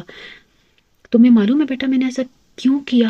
تمہاری پھپھو کی وجہ سے۔ اس نے حیرت سے نے دیکھا۔ پھپھو کی وجہ سے؟ ہاں، انہوں نے ایک گہری سانس خارج کی۔ اس کی بے رنگ زندگی نے مجھ سے ایسا کروایا، اس کی اداسی، اس کا اکیلا پن مجھ سے برداشت نہیں ہوتا بیٹا۔ میں کتنی اذیت محسوس کرتا ہوں جب اس کی زندگی کے متعلق سوچتا ہوں۔ تم تصور بھی نہیں کر سکتے بیٹا، احسان نے آج تک اسے طلاق نہیں دی، آج بھی اسے اپنے نام کا پابند رکھا ہے، اور شاہان بھی اس کا بیٹا ہے۔ انا اور ضد میں اس نے بھی 4 ہاتھ آگے، وہ تمہیں کبھی آزاد نہیں کرتا۔ مجھے اس بات کا علم تھا، اور اگر ہم عدالت کے ذریعے طلاق بھی لے لیتے تو پھر بھی میں تمہاری زندگی برباد ہونے سے روک نہیں سکتا تھا۔ کیونکہ ہمارے خاندان میں بیوہ یا طلاق یافتہ کی کبھی دوسری شادی نہیں کی جاتی. یہ ہمارے خاندان کی روایت ہے اور میں اسے توڑ نہیں سکتا تھا بیٹا. اس لیے تمہاری زندگی کو بے رنگ ہونے سے بچانے کے لیے مجھے سخت اور مشکل فیصلہ کرنا پڑا. وہ تھک کر خاموش ہوئے تھے تو ابھی سے سر اٹھا کر انہیں دیکھا تھا. اور اب آپ کو لگتا ہے پاپا کو میری زندگی اذیتناک نہیں ہوگی؟ مجھے پتا ہے بیٹا، یوں ایک دم سے سب قبول کرنا تمہارے لیے مشکل ہے، مگر رفتہ رفتہ تم اپنی لائف میں سیٹ ہو جاؤ گی. اور جہاں تک بات ہے شاہان کی، تو میں مانتا ہوں کہ سخت مزاج ہے، مگر مجھے تم پر پورا بھروسہ ہے. تم اسے بھی توجہ سے بدلو گی، اسے اپنے پرواز سے نرم کر لو گی. پتھر ہے پاپا، پتھر کب نرم ہوتے ہیں؟ انہیں نرم کرنے کی کوشش کرو تو یا تو وہ ٹوٹ جاتے ہیں یا توڑ دیتے ہیں. اپنی آنکھوں کے گیلے سطح خشک کرتے ہوئے بولی تو سرفراز علی اپنی آنکھوں کی نمی چھپا نہیں پائے تھے. ولیمے کا فنکشن ختم ہوتی ہے آپی زینب اور شان کی 5 چچا زاد بہنیں اسے کمرے میں لے آئیں. مگر وہ یہ کمرہ نہیں تھا جسے وہ کل سی تھی، یہ تو کوئی اور دوسرا کمرہ تھا. وال ٹو وال بچھا آف وائٹ اور گولڈن قالین جہازی سائز بیڈ میں، جس پر آف وائٹ بیڈ شیٹ بچھی ہوئی تھی. بہت بڑی سی گلاس ونڈو کے آگے پردے بھی اس کے رنگ کے تھے. فل اسکرین ٹی وی کمرے کے کونے میں، روم ریفریجریٹر، بہت اسٹائلش آف وائٹ صوفہ اور اس کے آگے رکھی شفاف شیشے کی میز، بیڈ کے سائڈ ٹیبل پر دھرے ٹیبل لیمپ اور کونے میں رکھا بڑا سا گلدان کمرے کی خوبصورتی کو 4 چاند لگا رہا تھا. جبکہ بیڈ کی سائڈ پر کرسٹل میں جوڑی شاہان علی کی بڑی سی تصویر کمرے کی شان تھی. وہ دونوں اسے کمرے میں چھوڑ کر جا چکی تھی. کچھ دیر یوں ہی وہ کھڑے رہنے کے باوجود وہ ڈریسنگ روم میں ملبوس لباس تبدیل کرنے کے لیے چلے گی. لباس تبدیل کر کے وہ باہر نکلی تو سامنے ہی صوفے پر بیٹھا ہوا تھا. وہ ٹھٹک کر رہ گئی. وجہ اس کے کمرے میں موجودگی نہیں، بلکہ اس کے ہاتھ میں تھاما گلاس اور سامنے میز پر دھری بوتل بھی تھی. تو شاہان علی، یہ تو تمہاری اصلیت، تمہارا اصل کالا چہرہ. ٹھیک کہا تھا نیہا نے. اس شخص کی واقعی کوئی حد نہیں تھی. اس نے تنفر بھری نگاہ اس پر ڈالی جو بے نیاز بنا بیٹھا تھا، اور خاموشی سے واش روم میں گھس گیا. وہ واپس باہر آئے تو وہ بستر پر لیٹا ہوا تھا. وہ خود بھی خاموشی سے بستر پر آ بیٹھی. تبھی شاہان علی نے ہاتھ بڑھا کر اسے اپنی طرف کھینچ لیا. وہ فوراً پرے ہوئی تھی. وہ ہلکے سے مسکرائی. یہ مت سمجھنا کہ شاہان علی تم پر مرمٹ ہے. تمہاری جیسی ہزاروں نے لاکھوں شاہان علی کے قدموں میں نچھاور ہونے کو بےتاب ہیں. وہ تو تم میری ضد اور بس. تم اپنے سامنے بے بس دیکھ کر جو سکون میرے رگوں پہ میں اترتا ہے نا، اس کا نیمل بدل گئی نہیں. اسے اپنے پہلو میں گراتے شاہان علی نے اسے ایک بات یاد دلائی تھی. صبح جب اس کی آنکھ کھلی تو وہ کمرے سے جا چکا تھا. وہ فریش ہو کر نکلی تو آپ ہی منتظر تھی. آج وہ باہر ہی ناشتہ کر لیں. وہ اسے لیے باہر آ گئی. شاہان اور بڑے ابا تو صبح ہی نکل گئے تھے. انہوں نے خود ہی بتایا تھا. وہاں بہت خاموشی پھیلی ہوئی تھی. آپ ہی اپنے ساتھ ملازمہ کو لیے کچن سے باہر آئے تھے. انہوں نے ملازمہ کو اشارہ کیا تھا. اس نے ناشتے کی ٹرے اس کے سامنے رکھ دی. آپ ہی اس کے قریب ہی آ بیٹھی. چائے کا کپ ہاتھ میں تھامتے اس نے ان سب کے بارے میں پوچھا تھا. سب لوگ یہاں تھوڑی رہتے ہیں. یہاں پہلے سب اکٹھے ہی رہتے تھے، مگر پھر بچے بڑے ہوئے تو بڑے ابا نے سب کے الگ پورشن بنوا دیے. اس پورشن میں تو میں اور بڑے ابا ہوتے ہیں. شاہان یا چھوٹے چاچو آ جائیں تو وہ یہاں رہتے ہیں. ساتھ والا پورشن تایا ابا کا ہے، مگر وہ یہاں نہیں آتے، اسلام آباد ہوتے ہیں. ان کی اپنی جاب بھی وہیں ہے. ماہین اور سفیان بھی وہیں پڑھتے ہیں. وہ لوگ شاہان کے بلانے پر آئے ہوئے تھے. آج واپس چلے جائیں گے. سامنے والے دونوں پورشنز میں سے ایک تو احسان چاچو کا ہے جو کہ بند پڑا ہوا ہے، دوسرا فیضان چاچو کا ہے، وہ نہیں رہتے. بچے البتہ تایا ابا کے گھر میں ہوتے ہیں. اور آپ یہاں بڑے ابا کے ساتھ ہوتی ہیں؟ شادی وغیرہ نہیں ہوئی کیا؟ وہ بے سختہ ہی پوچھ بیٹھی تھی. وہ اداسی سے مسکرائی. ہوئی تھی، مگر شادی کے چوتھے سال ہی حسام علی کو پیارے ہو گئے تھے. تب میں یہاں آ گئی تھی. یہ پورشن میرے اماں ابا کا تھا. ان دونوں کے انتقال کے بعد میں اور بڑے ابا یہاں رہتے ہیں. آئی ایم سوری آپی، اسے حقیقتاً دکھ ہوا تھا. It's okay. وہ اپنی نام آنکھیں صاف کرتے بولی. لنچ ٹائم تک بڑے ابا بھی واپس آ گئے تھے. شاہان نہیں آیا؟ آپی کے پوچھنے پر انہوں نے نفی میں گردن میں ہلائی تھی. نہیں، اسے ذرا آگے کام تھا. آ جائے گا 2-3 گھنٹوں تک. 2-3 گھنٹوں تک تو نہیں، تقریباً مغرب کے قریب آیا تھا. آپی سے اندر آتے ہی زینب کو آواز لگی. جلدی سے کھانا لگوائے، بہت بھوک لگی ہے، صبح سے کچھ نہیں کھایا. وہ سر ہلا کر کچن کی جانب آ گئی، جبکہ ریحا خاموشی سے صوفے پہ بیٹھی تھی. فریش ہو کے آ گیا تھا. تایا ابا چلے گئے؟ کھانا کھاتے ہوئے اس نے زینب سے پوچھا. ہاں، وہ دوپہر کو ہی چلے گئے تھے. پھر کھانا کھاتے وہ اپنے بیڈ روم میں چلا گیا. وہ کافی دیر تک زینب آپی کے ساتھ بیٹھی رہی. اس کا دل بیڈ روم میں جانے کو نہیں چاہ رہا تھا، مگر زینب آپی کو صبح جلدی اٹھنا تھا. وہ معذرت کر کے اٹھ گئی. ناچار اسے بھی کمرے میں جانا پڑا. وہ اندر داخل ہوتے وہ کروٹ کے بل لیٹا ہوا تھا. وہ سیدھی جلتی ہوئی واش روم چلی گئی. جب واپس آئے تو وہ نیم دراز موبائل کان سے لگایا ہوا تھا. ذہن نصیب، جو آج آپ نے ہمیں یاد کر لیا. اس کی آواز بہت فریش تھی. ہم آپ کو بھولے ہی کب تھے. جو یاد کرنے کی نوبت آتی ہے، ویسے بھی آپ وہ بلائے جانے والے قبیلے سے تعلق نہیں رکھتے. شاہ نے اسپیکر آن کیا ہوا تھا، اس لیے ریحا کو دوسری طرف کی آواز صاف سنائی دے رہی تھی. وہ کوئی لڑکی تھی. بات سن کر وہ مسکرایا. تو پھر اتنے دن کی غفلت کیوں؟ ہم نے سوچا مصروف ہوں گے، آپ کو ڈسٹرب کیا کرنا. وہ تو مبارکباد دینی تھی. تو تمہیں معلوم ہو گیا؟ اس کے سوال پر دوسری جانب ہنسی کے جلتے رنگ بچا تھا. جو باس ہی خاموشی سے کروٹ کے بل لیٹی رہا لے کے کانوں تک پہنچ جاتا. کیا جائے صاحب، جو دل کے قریب ہو ان کی خیر خبر تو رکھنی پڑتی ہے نا. روہینہ کے لہجے میں ہلکا سا شکوہ اترا. ارے آپ کو کیا لگتا ہے ہم آپ سے انجان رہ سکتے ہیں؟ آج وہ بھی دل لگی پر اتر آیا تھا. تیرے وعدے پر جیے ہم تو یہ جان چھوٹ جانا کہ خوشی سے مر نہ جاتے اگر اعتبار ہوتا. اسے کہکا لگایا. تو اس بار بھی بازی آپ نے ہی مار لی. اس نے معنی خیزی سے دریافت کیا. ہم سے جیتا ہے نہ جیتے گا کوئی، وہ تو ہم جان کے کھا لیتے ہیں ماتے اکثر. ایک گہری نگاہ ریحا پر ڈال کے اس نے شعر پڑھا تو وہ سلگ اٹھی. اسے معلوم تھا یہ معنی خیز گفتگو اس کے متعلق تھی. واہ. دوسری طرح سے متاثر ہونے والے اعتراف کیا گیا تھا. ویسے مزاج تو بخیر ہے نا؟ رینا نے تجسس سے ریحا کے رویے کے متعلق پوچھا. مسکرا کر نہ بھی ہوں تو ہمیں کرنے آتے ہیں جناب. اس کا یہ کہنا ریحا کو اندر تک جھلسا گیا. جھٹکے سے اٹھی ڈریسنگ روم میں گھس گئی. وہ بہت محظوظ انداز میں مسکرایا تھا. ذرا نرمی سے، ذرا نازک مزاج لوگوں سے نرم انداز اپنانا چاہیے. روحینہ نے نرمی سے نصیحت کی. اتنی پرواہ؟ انجان بنتے اس نے دریافت کیا تھا. کیا کیا جائے صاحب؟ آپ سے وابستہ ہر شے ہمارے لیے اہم اور ہم دل سے اس کی قدر و پرواہ کرتے ہیں. آپ کے مانتی ہوئے ہم ان کی مرضی کے بغیر کچھ نہیں کریں گے. معصوم سے انداز میں کہا گیا مگر سرکشی سے ہی. جائیے صاحب، جیسے ہم جانتے نہیں، منمانی آپ کی عادت نہیں، فطرت ہے. کیا کیا جائے کہ آپ دور ہو کر بھی مزاج آشنا ہے اور جو پاس ہے وہ انجان ہے. انجان ہی نہیں، بے نیاز بھی ہیں. اس کے بہت سے بے نیاز لہجے کے کسی کونے سے ہلکا سا ملال ٹپکا تھا. دوسرے روز وہ واپس جانے کے لیے تیار کھڑا تھا. اتنی جلدی جا رہے ہو شاہان؟ پتہ ہے کتنا مس کیا ہم نے تمہیں. آپ ہی زینب کی بات پر اس نے گہری نظر سپار سا چہرہ لیے ریحا پر ڈالی. واقعی؟ گہری نظر سے اسے دیکھا. وہ آپ ہی سے پوچھ رہا تھا. بالکل. انہوں نے مسکرا کر کہا. ویسے آپ کے بھائی کو ہر جگہ مس کیا جاتا ہے. گاہے بگاہے اس پر نظر ڈالتا وہ آپ ہی سے بول رہا تھا. گہری ہوتی شام میں وہ لان کے آگے بنی 3 سیڑھیوں میں سے سب سے اوپر والی سیڑھی پر بیٹھی ہوئی تھی. 15 دن ہو گئے تھے اسے یہاں اس حویلی میں مقید ہوئے. نہ جانے کب تک رہنا تھا، شاید تمام عمر. اس نے بے اختیار جھرجھری سے لی. اگر یہ سب نہ ہوا ہوتا تو آج حورین کی شادی میں شرکت کے بعد اپنے گھر واپس آتی، اپنی فیملی کے ساتھ مما اور نیہا کو وہاں شادی کے واقعات سناتی. وہ سب انجوائے کرتے، پاپا کے ساتھ باہر جا کر آئس کریم یا کافی انجوائے کرتے. کیا زندگی ایسی ہوتی ہے؟ یقیناً نہیں. زندگی ہمارے ساتھ بعض دفعہ کتنی بڑی ناانصافی کر جاتی ہے نا. اس نے گہری پڑتی شام سے پوچھا تھا. پاپا ہم نے مجھے کسی آزمائش میں ڈال دیا. کیا زندگی یوں بھی گزر سکتی ہے؟ اس نے تھک کر سوچا. شاہان کو گئے تقریباً 20 دن ہو چکے تھے اور اس نے 1-2 بار بڑے ابا کو کال کر کے خیریت معلوم کی تھی اور بس. ریحا پورا دن بھلائی پھرتی تھی. وہ گھومنے پھرنے والی ایک زندہ دل لڑکی تھی جسے شاہان علی نے یہاں اس پنجرے میں قید کر دیا تھا اور اب خود بھی بولے بیٹھا تھا. وہ اب تک اس حویلی کے طرز زندگی کی عادی نہیں ہو سکی تھی. مما اور نیہا اسے تقریباً روز ہی بات ہوتی تھی. وہ اسے وہاں سے نکل آنے کے مشورے دیتی تھی. وہ بس خاموشی سے جاتی تھی مگر ان مشوروں پر عمل کرنا اتنا آسان کہا تھا. پاپا نے اسے وعدہ لیا تھا کہ وہ اس رشتے کو نبھائے گی اور اس نے اسے وعدہ کر لیا تھا نہ چاہتے ہوئے بھی. ریحا اور زینب دونوں ٹی وی لاؤنج میں ٹی وی آن کیے بیٹھے تھے. کسی ٹی وی چینل کے برتھ ڈے سیلیبریٹ کی جا رہی تھی. خوبصورتی سے سجائے کے سیٹ پر بیٹھے فنکار، گلوکار، فیشن ڈیزائنر اور ان کے ساتھ بیٹھی میزبان خاتون جو اس وقت بے حد گہرے گلے اور بغیر آستینوں کی قمیض کے ساتھ گھٹنوں سے ذرا نیچے تنگ سا پاجامہ پہنے ہوئے تھی. اس کا لباس خاصا کھلا تھا اور وہاں بیٹھے مردوں کی نظروں میں سے چھلکتی حرص و ہوس خاص دکھائی دے رہی تھی. توبہ. آپ ہی زینب نے جھرجھری لی. کیسی عورت ہے؟ ہم پر تو کوئی غیر ایک نگاہ ڈالے تو اتنا برا اور عجیب محسوس ہوتا ہے اور یہ اتنے مردوں کے خود پر اتنے پڑنے والی گندی غلیظ نگاہوں کے باوجود کیسے اکھڑ کے بیٹھی ہے. ان کی بات پر رہنا چونک کر انہیں دیکھا. پھر خود کو جینس کے ساتھ سیاہ قمیض پہنے گلے سے لپٹا چھوٹا سا اسکارف اس کے ذہن میں جانے کے ایک منظر ڈرایا تھا. بے انتہا رش، ہر طرح کے مرد، ہر طرح کے لوگ. ان لوگوں کے بیچ چلتی وہ گلابی سلیوز تنگ سا پاجامہ پہنے لڑکی جس پر نہ جانے کتنے لوگوں کی گندی غلیظ نگاہیں پڑی ہوں گی. جیسے ابھی آپ بھی نہ ٹی وی اسکرین پر نظر آتی لڑکی کے متعلق اتنی نفرت و حقارت سے بات کی تھی.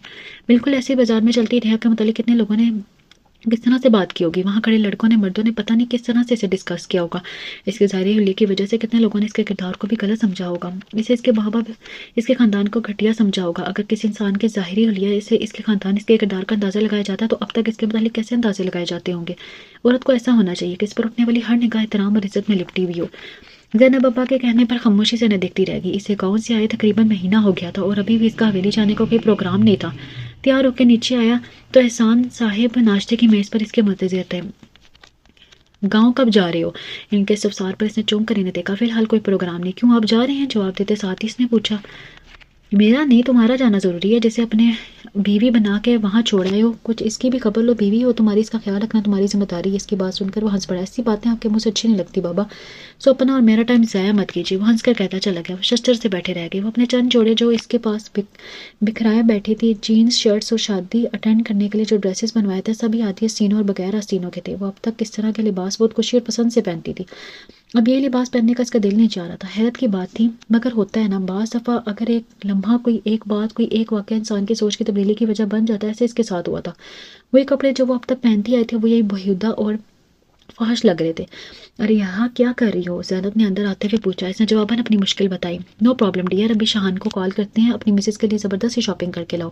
زینب نے چٹکی بجائی. نہیں آپ ہی پلیز، اس سے کچھ بھی کہنے کی ضرورت نہیں ہے. اس نے فوراً اسے بیشتر منع کیا تھا. ارے ضرورت کیوں نہیں ہے مسز ہو تم، اس کی ذمہ داری ہو. اس کے منع کرنے کے باوجود زینب نے شاہان کو کال ملائی تھی. وہ زینب کے سر پر مسرور چھوڑ کر باہر آ گئی تھی. سامنے شاہان کے بڑے ابا بیٹھے ہوئے تھے. اس نے سیاہ چادر جو شاہان کے پہلے دن اسے دیدی سلیقے سے اوڑھا کے تھی، اسے مزید درست کرتے ہوئے نے سلام کیا، شفقت سے مسکراتے ہوئے جو بن سر ہلانے لگے تھے۔ جواب میں ہاں بھائی ورنہ لائق کب تک آئے گا؟ انہوں نے شان کے متعلق پوچھا تو، اور اس سے پہلے کہ وہ جواباً کچھ کہتی زینب چلی آئی تھی۔ ریحا یہ لو شہان تمہارا ناپ وغیرہ پوچھنا چاہ رہا ہے۔ زینب نے زبردستی موبائل اس کے ہاتھ میں تھمایا۔ بڑے ابا کی وجہ سے سیل فون سے کان سے لگا لیا، ورنہ دل تو چاہ رہا تھا سامنے دیوار پر دے مارے۔ زینب آپ بھی بھینا، وہ بہت خوف سے اس نے سوچا تھا۔ دوسری طرف خاموشی تھی، وہ اس کے بولنے کا منتظر تھا۔ کیسے ہیں آپ؟ بڑے ابا اور زینب ابی کی وجہ سے ناچار کہنا پڑا۔ اگر میں کہوں کہ تمہاری تمام تر بددعاؤں اور کوسنوں کی وجہ بالکل ٹھیک ہوں اور اچھا ہوں تو؟ باری آواز میں کہتا اسے سلگا گیا۔ سو میں کہوں کہ آپ واقعی بہت سخت جان ہیں، بالکل اپنے سخت دل کی طرح۔ سائڈ پر آکے اس نے بھی جلے دل کے پھپھولے پھوڑے۔ اس نے کہکا لگایا، تم کیسی ہو؟ اگر میں کہوں آپ کے تمام مظالم کے باوجود زندہ اور بہت خوش ہوں تو؟ ہنسی کے انداز میں جواب دیا، میں تو خود یہی چاہتا ہوں کہ تم زندہ اور خوش رہو۔ مسکراتے لہجے میں اس نے کہا تو لب بھینچ گئے۔ پھر اس نے اس سے ناپ وغیرہ پوچھ لیا تھا، میں تمہارے لیے شاپنگ کر لوں گا، مگر کیا تم اسے قبول کر لو گی؟ اس کے لہجے کو طنز بہت اچھی طرح محسوس کیا تھا اس نے۔ کیا کروں، اس کے سوا کوئی راستہ بھی تو نہیں ہے، چڑ کر کہتے اس نے فون بند کر دیا۔ اگلے دن وہ بتحاشا شاپنگ بیگز کے ساتھ حویلی آ پہنچا تھا۔ اتنے دن کیوں لگائے شہان؟ پتہ نہیں کتنا مس کیا ہم نے تمہیں۔ آپ کی زینب کی بات پر اس نے گہرا نظر سپاٹ سے چہرہ لیا ریحا پر ڈالی۔ واقعی گہری نظر سے اسے دیکھتا وہ آپ ہی سے پوچھ رہا تھا۔ بالکل، انہوں نے مسکرا کر کہا۔ ویسے آپ کے بھائی کو ہر جگہ ہی مس کیا جاتا ہے۔ گاہے بگاہے اس پر نظر ڈالتا وہ آپ ہی سے بول رہا تھا، کتنا خود غرض بندہ ہے وہ۔ دل ہی دل میں اس نے خوف سے کہا، تو کر لی تم نے اپنی مرضی، دکھا دی ہر دھرمی، تم نے ثابت کر دیا شہان کہ تم احسان علی کے بیٹے ہو۔ فون سے آتی آواز میں بے انتہا غصہ تھا۔ وہ اپنی ماں کی بات پر سختی سے مسکرایا، نہیں ڈیئر ماما، میں نے ثابت کر دیا کہ میں حمیرہ علی اور احسان علی کی اولاد ہوں، انہی کی طرح ضدی، انا پرست اور صرف اس لیے اپنے لیے سوچنے والا۔ آپ ہر مرتبہ مجھے ہی کہتی ہیں نا کہ میں ضدی ہوں، انا پرست ہوں، مجھے جھکنا نہیں آتا، میں اپنی ذات سے ہٹ کر کسی دوسرے کے متعلق نہیں سوچ سکتا۔ تو مت جان، یہ سب کچھ تو میں نے اپنے والدین سے سیکھا ہے، اپنے باپ سے ضد لی میں نے تو اپنی ماں سے بھی انا بھی لی۔ صرف اپنے متعلق سوچنا بھی میں نے آپ سے سیکھا ہے۔ اپنی ذات کے متعلق سوچتے ہوئے میں نے ایک بار بھی اس 8 سال کے بچے کے متعلق سوچا تھا جو کوئی اور نہیں، آپ کا اپنا بیٹا تھا، آپ کا اپنا خون، کس کے رحم و کرم پر چھوڑ کر آپ وہاں سے نکل آئی تھیں؟ اپنا ضد، اپنی انا کے باعث ایک بار بھی آپ نے سوچا کہ آپ کا بیٹا کس سہارے رہے گا؟ اس کا خیال کون رکھے گا؟ اس کے کھانے پینے، اس کی اسکولنگ، اس کی تربیت، ان تمام چیزوں کی فکر کون کرے گا؟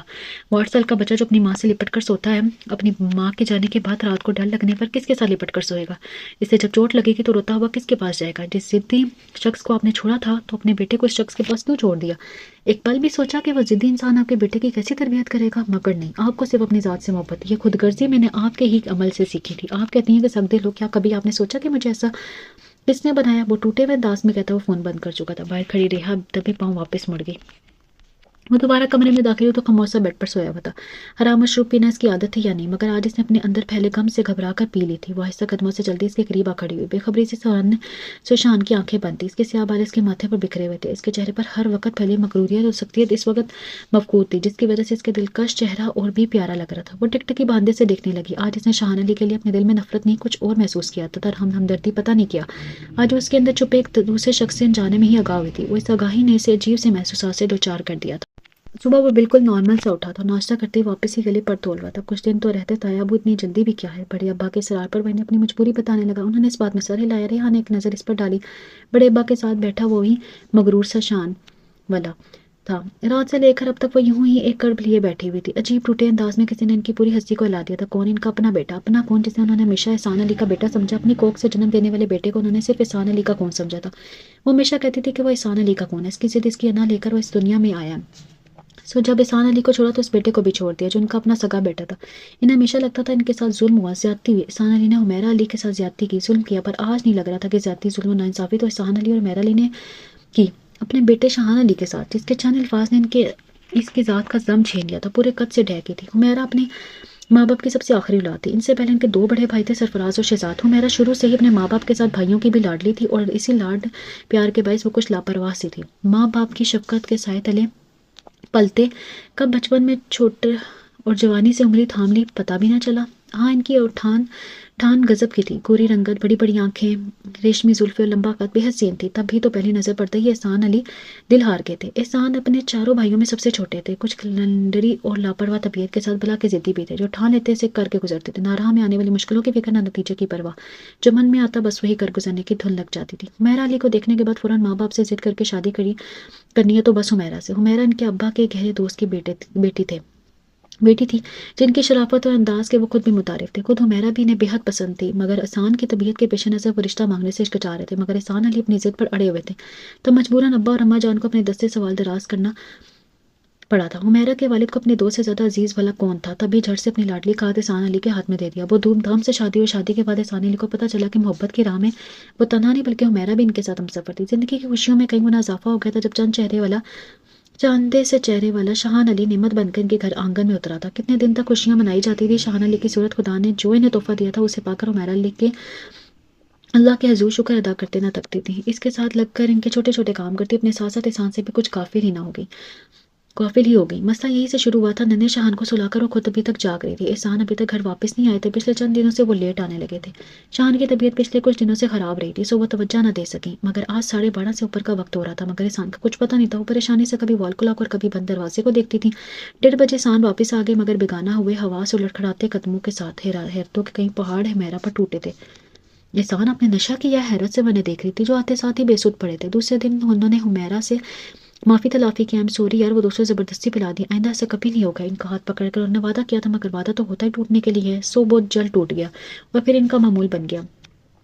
ہر دوسرے تیسرے دن وہ ہوش و آواز گنوانے گھر لوٹے. پہلے تو معافی بھی مانگ لیتے، شرمندہ ہوتے، مگر اب اکھڑنے لگے تھے. ہاں کرتا ہوں نشہ، کر لو جو تم نے کرنا ہے. حمیرہ کے کچھ کہنے پر ہتھے سے اکھڑے تھے. بیوی ہو، بیوی بن کرو تو بہتر ہے، ورنہ بہت غصے سے دھمکی دیتے وہ باہر نکل گئے. تب وہ پھوٹ پھوٹ کے رو دی. انہیں دنوں جب شاید شاہان 5 سال کا تھا، حمیرہ کو اپنے والدہ کی بیماری کی اطلاع ملی. وہ فوراً چلی گئی. اماں نے بہت محبت سے ان سے اپنی آخری خواہش بیان کی تھی، ریحا کو اپنی بہو بنانے کی، جو 4 سال کی تھی. تب سرفراز بھائی کے ساتھ حمیرہ نے بھی اپنی ماں کی آخری خواہش پر سر جھکا دیا. حویلی سے بہت دھوم دھام کے ساتھ وہ لوگ آئے تھے اور ریحا کا نکاح شاہان کے ساتھ کر دیا گیا تھا. اس رشتے سے سب ہی بہت خوش تھے، خود حمیرہ بھی، جن کی جان اپنی پیاری بھتیجی میں تھی. اماں کے انتقال کے بعد وہ 3 ماہ تک ابا کے گھر رہی تھی. اس عرصے میں احسان فقط چند بار ہی ان سے ملنے آئے تھے. 3 ماہ بعد وہ سوگوار سی لوٹ آئیں. احسان کی ابھی تک وہی روش تھی، بلکہ اب ان کی ضد اور ہٹ درمی میں اضافہ ہو گیا تھا. گھر میں آئے روز جھگڑے ہونے لگے تھے. احسان اگر ضدی تھے تو کم وہ بھی نہیں تھی. ماں باپ نے بہت لاڈ پیار سے پرورش کی تھی. کبھی کسی نے پھولوں کی چھڑی سے نہ چھوا تھا تو وہ بھی احسان کی جلی کٹی کیسے سن لیتی یا ان سے دب جاتی. وہ دبو سی لڑکی نہیں تھی ہوتی. تو ان دونوں کے جھگڑوں کی وجہ سے شاہان بہت سہما رہا تھا، بہت چپ چپ رہنے لگا تھا. مگر دونوں کی پرواہ کب تھی؟ جانے ان کے بیچ سے محبت کہاں اٹھ گئی تھی کہ ایک دن وہ گھر لوٹے تو نہ صرف نشے میں تھے بلکہ حمیرہ کا حق بھی کسی اور کی جولی میں ڈال آئے تھے. تب حمیرہ نے آخری فیصلہ کر لیا. بہت غصے سے احسان علی کے گھر کو چھوڑتے ہوئے انہوں نے شاہان کو بھی چھوڑ دیا. اگر گھر سے قدم نکالا تو شاہان کو بھول جانا. احسان علی نے دھمکی دی. ہاں بھول جاؤں گی، وہ بھی تمہارا بیٹا، تمہارا خون تمہارے جیسا ہی ہوگا.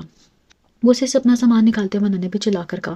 ان کے آنے کے بعد شاہان اکثر انہیں فون کر کے روتے ہوئے ان سے واپس آنے کی منت کرتا تھا. ماما پلیز واپس آ جائے، مجھے آپ کے بغیر کچھ اچھا نہیں لگتا. وہ روتے ہوئے ان سے التجا کرتا. پاپا رات کو لیٹ آتے ہیں اور مجھے تنہا سوتے ہوئے ڈر لگتا ہے، اب واپس آ جائیں پلیز ماما. مگر حمیرہ ان کی انا چھا گئی تھی. وہ کیوں واپس جائیں؟ احسان علی جیسے ضدی انسان کے ساتھ انہیں اب اپنی زندگی نے گزارنی تھی. یہ ہر درمی سے سوچتی. وہ شاہان علی کو بھلائے ہوئے تھے. اپنی انا کی پرچم کو بلند رکھنے کے لیے انہوں نے اپنی شاہان علی کو چھوڑ دیا. کیسی ماں تھی وہ! مائیں ایسی بھی ہوتی ہیں بھلا. مائیں تو اپنی اولاد کے لیے اپنی زندگی، اپنی خوشی، اپنا آرام، چین، سکون سب تیج دیتی ہیں. اپنی ذات پر بے انتہا عذاب سہ جاتی ہیں ان کی اولادوں سکون سے رہے. مگر حمیرہ کیسی ماں تھی! شروع میں شاہان انہیں فون کرتا، ان کی منتیں کرتا، ان سے واپس آنے کی التجا کرتا. مگر رفتہ رفتہ جیسے ان سے مایوس ہو گیا، وہ اس سے تسلی دیتی تھی، اس سے فون پر پیار بھی کرتی تھی، مگر وہ اس کی باتیں مان نہیں سکتی تھی. تب اس نے بھی ان کے بغیر جینا سیکھ لیا تھا. پر یوں تنہا جیتے جیتے وہ بہت سخت ہو گیا تھا. انا پرست، ضدی، من مانی کرنے والا. تب وہ جب بھی اس کی ضد کی اس پر ہر درمیاں کہ انہیں کوئی داستان سن کر اسے کال کرتی تھی تو کہتی تم ثابت کر رہے ہو اپنے عمل سے شاہان علی کہ تم احسان علی کے بیٹے ہو. میں ان کی سنتا اور خاموش رہتا تھا. مگر آج جانے کیا ہو گیا کہ اس نے انہیں آئینہ دکھا دیا تھا اور اس آئینے میں نظر آتی اپنی شکل انہیں اتنی بھیانک نظر آ رہی تھی کہ ویسے ایک نظر نہیں دیکھ پا رہی تھی. اسے شہر گئے 2 دن ہو گئے تھے اور اس کے جانے کے بعد بھی اس کے متعلق سوچتی رہی تھی. شاہان علی سے جس سے اس کا نکاح 4 سال کی عمر میں کر دیا گیا تھا، 4 سال کی وہ بچی جسے اس وقت لفظ نکاح کے مطلب بھی نہیں پتا تھا، اور شاہان علی جو اس کے پاپا اور پھپھو کا اکلوتا بیٹا تھا، جو بہت پہلے اپنی مما کے ساتھ ان کے گھر آیا کرتا تھا، جن کے ساتھ وہ کھیلتی تھی، جس کا بہت اچھا دوست تھا.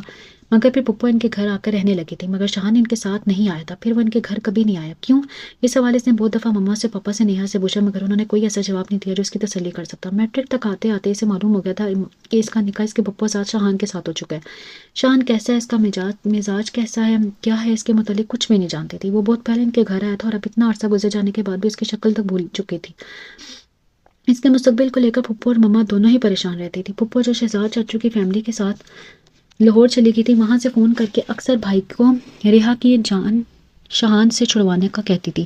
تمہارا بیٹا ہے حمیرہ، ایک بار پھپھو کو کسی بات کا جواب بھی انہوں نے کہا تھا۔ انہوں نے، وہ میرا بیٹا احسان علی کا بیٹا ہے، نہیں ہے وہ میرا بیٹا، اس جیسا انا پرست اکھڑ مزاج میری زندگی تو تباہ ہوگی مگر میں ریحا کی زندگی تباہ نہیں ہونے دوں گی۔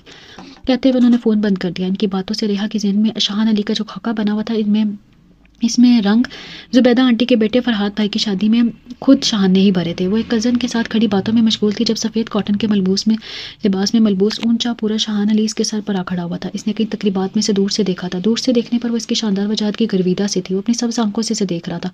وہ نظر جھکا گئی تھی۔ تب اس نے انتہائی سرد آواز میں سے اندر جانے کا کہا تھا۔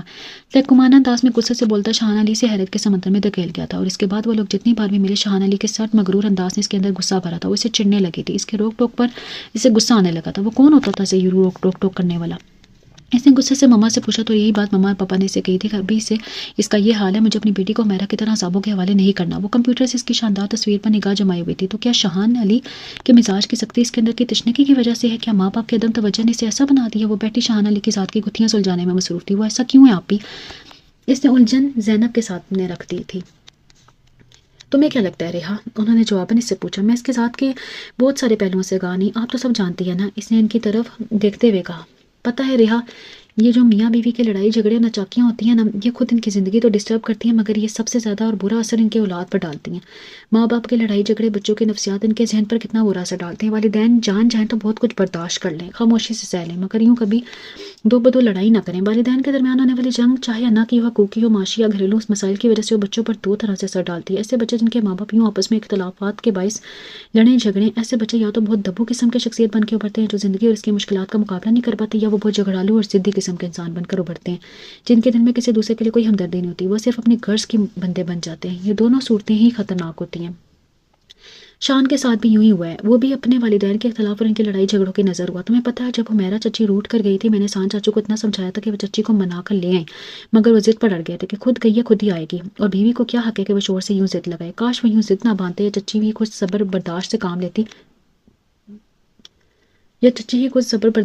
لیتی تو آج شاہان کی شخصیت سے ایسے الجھاؤ کا شکار نہ ہوتی۔ انا کی زمین پر رہنے والے، چلنے والوں، ٹھہرنے والوں، انا کی زمین پر اونچا سا محل بنانے والوں، اپنی سوچ کے کسی خیال میں یہ بھی رکھنا، انا کی زمین پر گھر بنانے والوں کو اس میں تنہا ہی رہنا پڑتا ہے، اپنا سارا جیون اکیلا ہی جینا پڑتا ہے۔ انا کی زمین پر محبت کا بیج بونے والوں، اپنی سوچ کے کسی خیال میں یہ بھی رکھنا، انا کی زمین پر لگے محبت کے پیڑ پر وصل کا پھول کبھی نہیں کھلتا، تنہا نہیں رہتا ہے، اکیلے نہیں جینا ہے۔ وصل کا پھول کھلتا ہے تو دیا کوئی جلاتا ہے، تو اپنے انتظار کو حاصل ہونے سے بچاتا ہے، تو جھک جا انا کی زمین کو چھوڑ کر محبت کی زمین پر میں اور میں کا کھوکھلا نعرہ چھوڑ کر، میں اور تم کا گیت سہانا گاتا ہوگا۔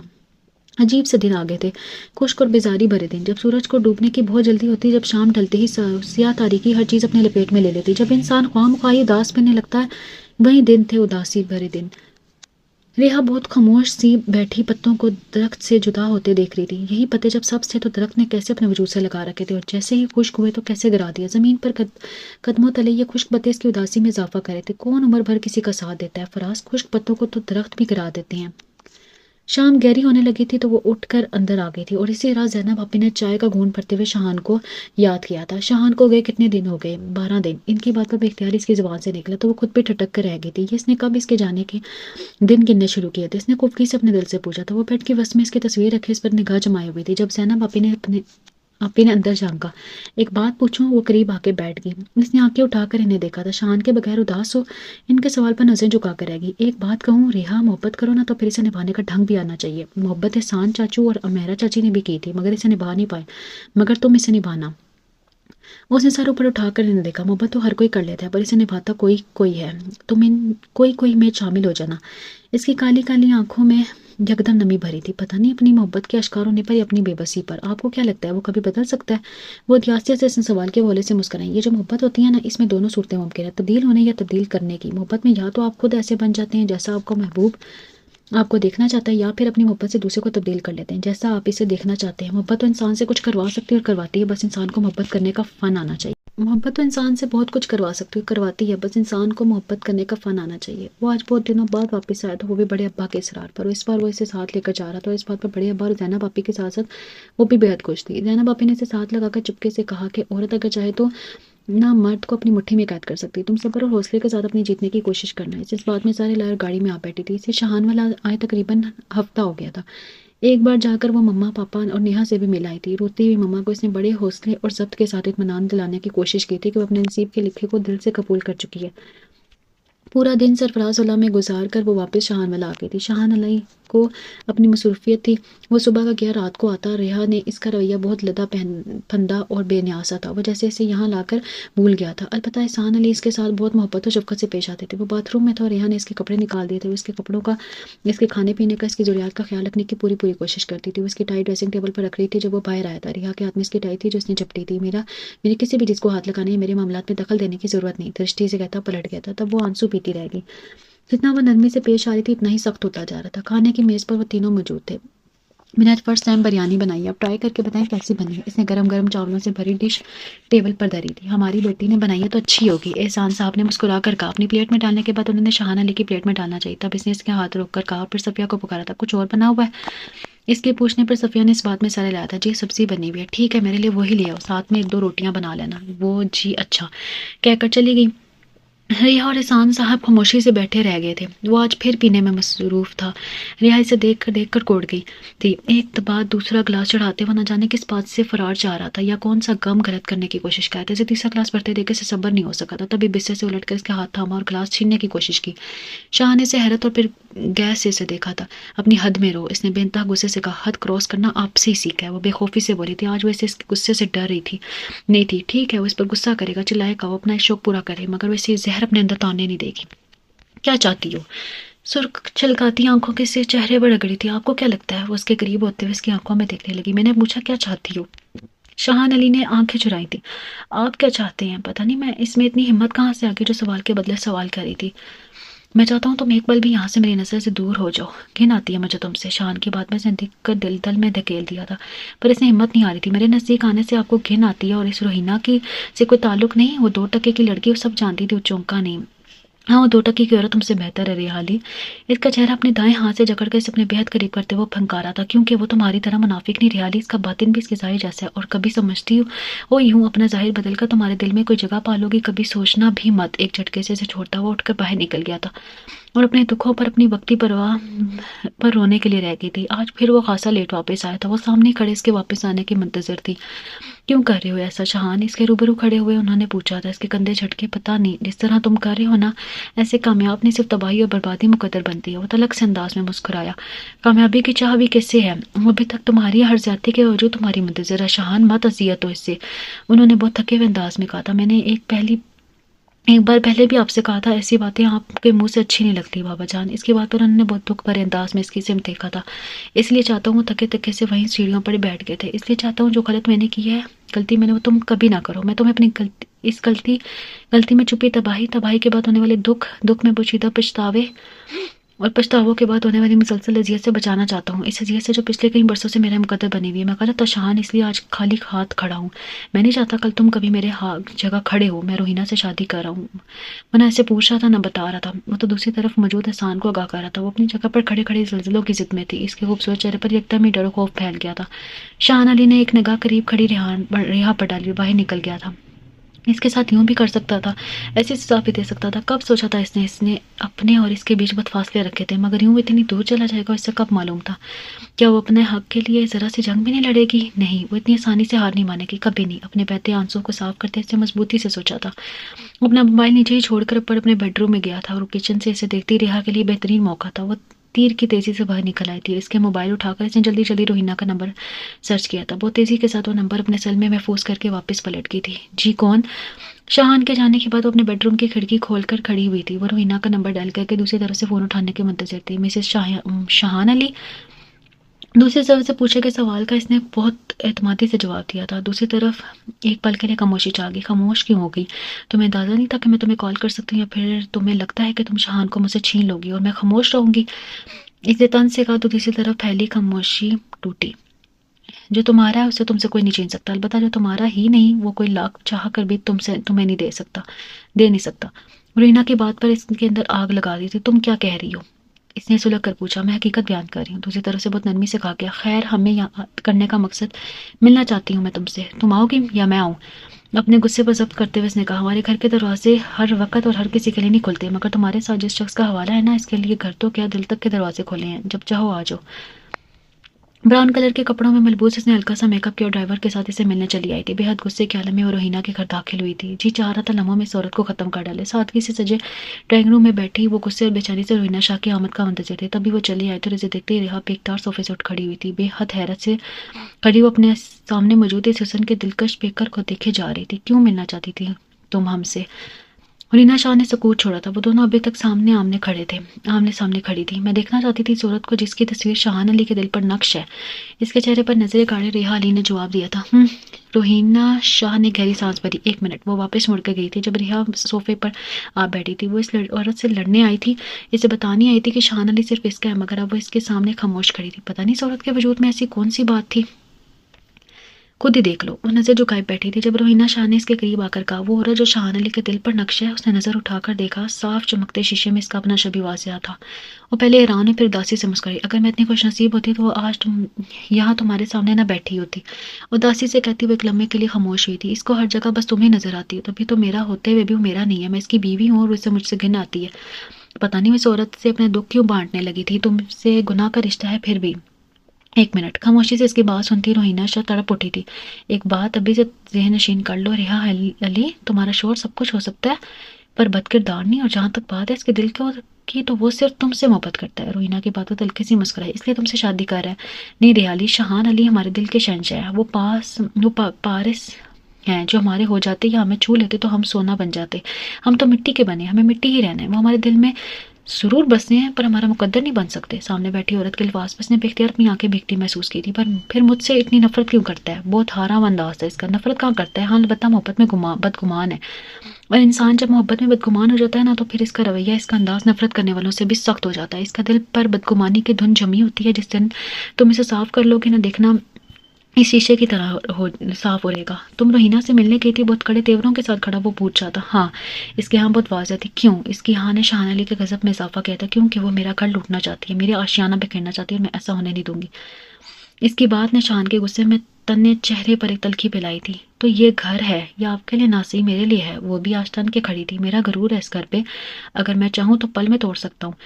اس کا بات پر ریحانہ آنکھ اٹھا کر دیکھا تھا۔ بس اس بات کا ضم ہے نا آپ کو، یہ بھی کر کے دیکھیں۔ وہ کچھ بھی کہنے لگا تھا تب اس کے ہاتھ میں تھاما موبائل بج اٹھا تھا۔ ہاں آتا ہوں کہہ کر اس نے سیل بند کیا اور فون باہر کی طرف قدم بڑھائے۔ جب وہ اس کے سامنے آ کھڑی ہوئی تھی ٹھٹک گیا۔ کتنا عرصہ ہو گیا تھا اس شخص کے بھی اتنا ہی سہتے ہوئے، بس اور نہیں۔ اسے پتا تو چلے اسے کس بات کی سزا دے رہے۔ میں نے کہا راستے سے ہٹو۔ غصے سے شاہان نے دروازے کے سامنے کھڑی ریحا علی کو دیکھا۔ نہیں ہٹوں گی۔ وہ بھی آج ہٹیلے پن پر اتری ہوئی تھی۔ میرے راستے سے ہٹ کو بد کردار عورت۔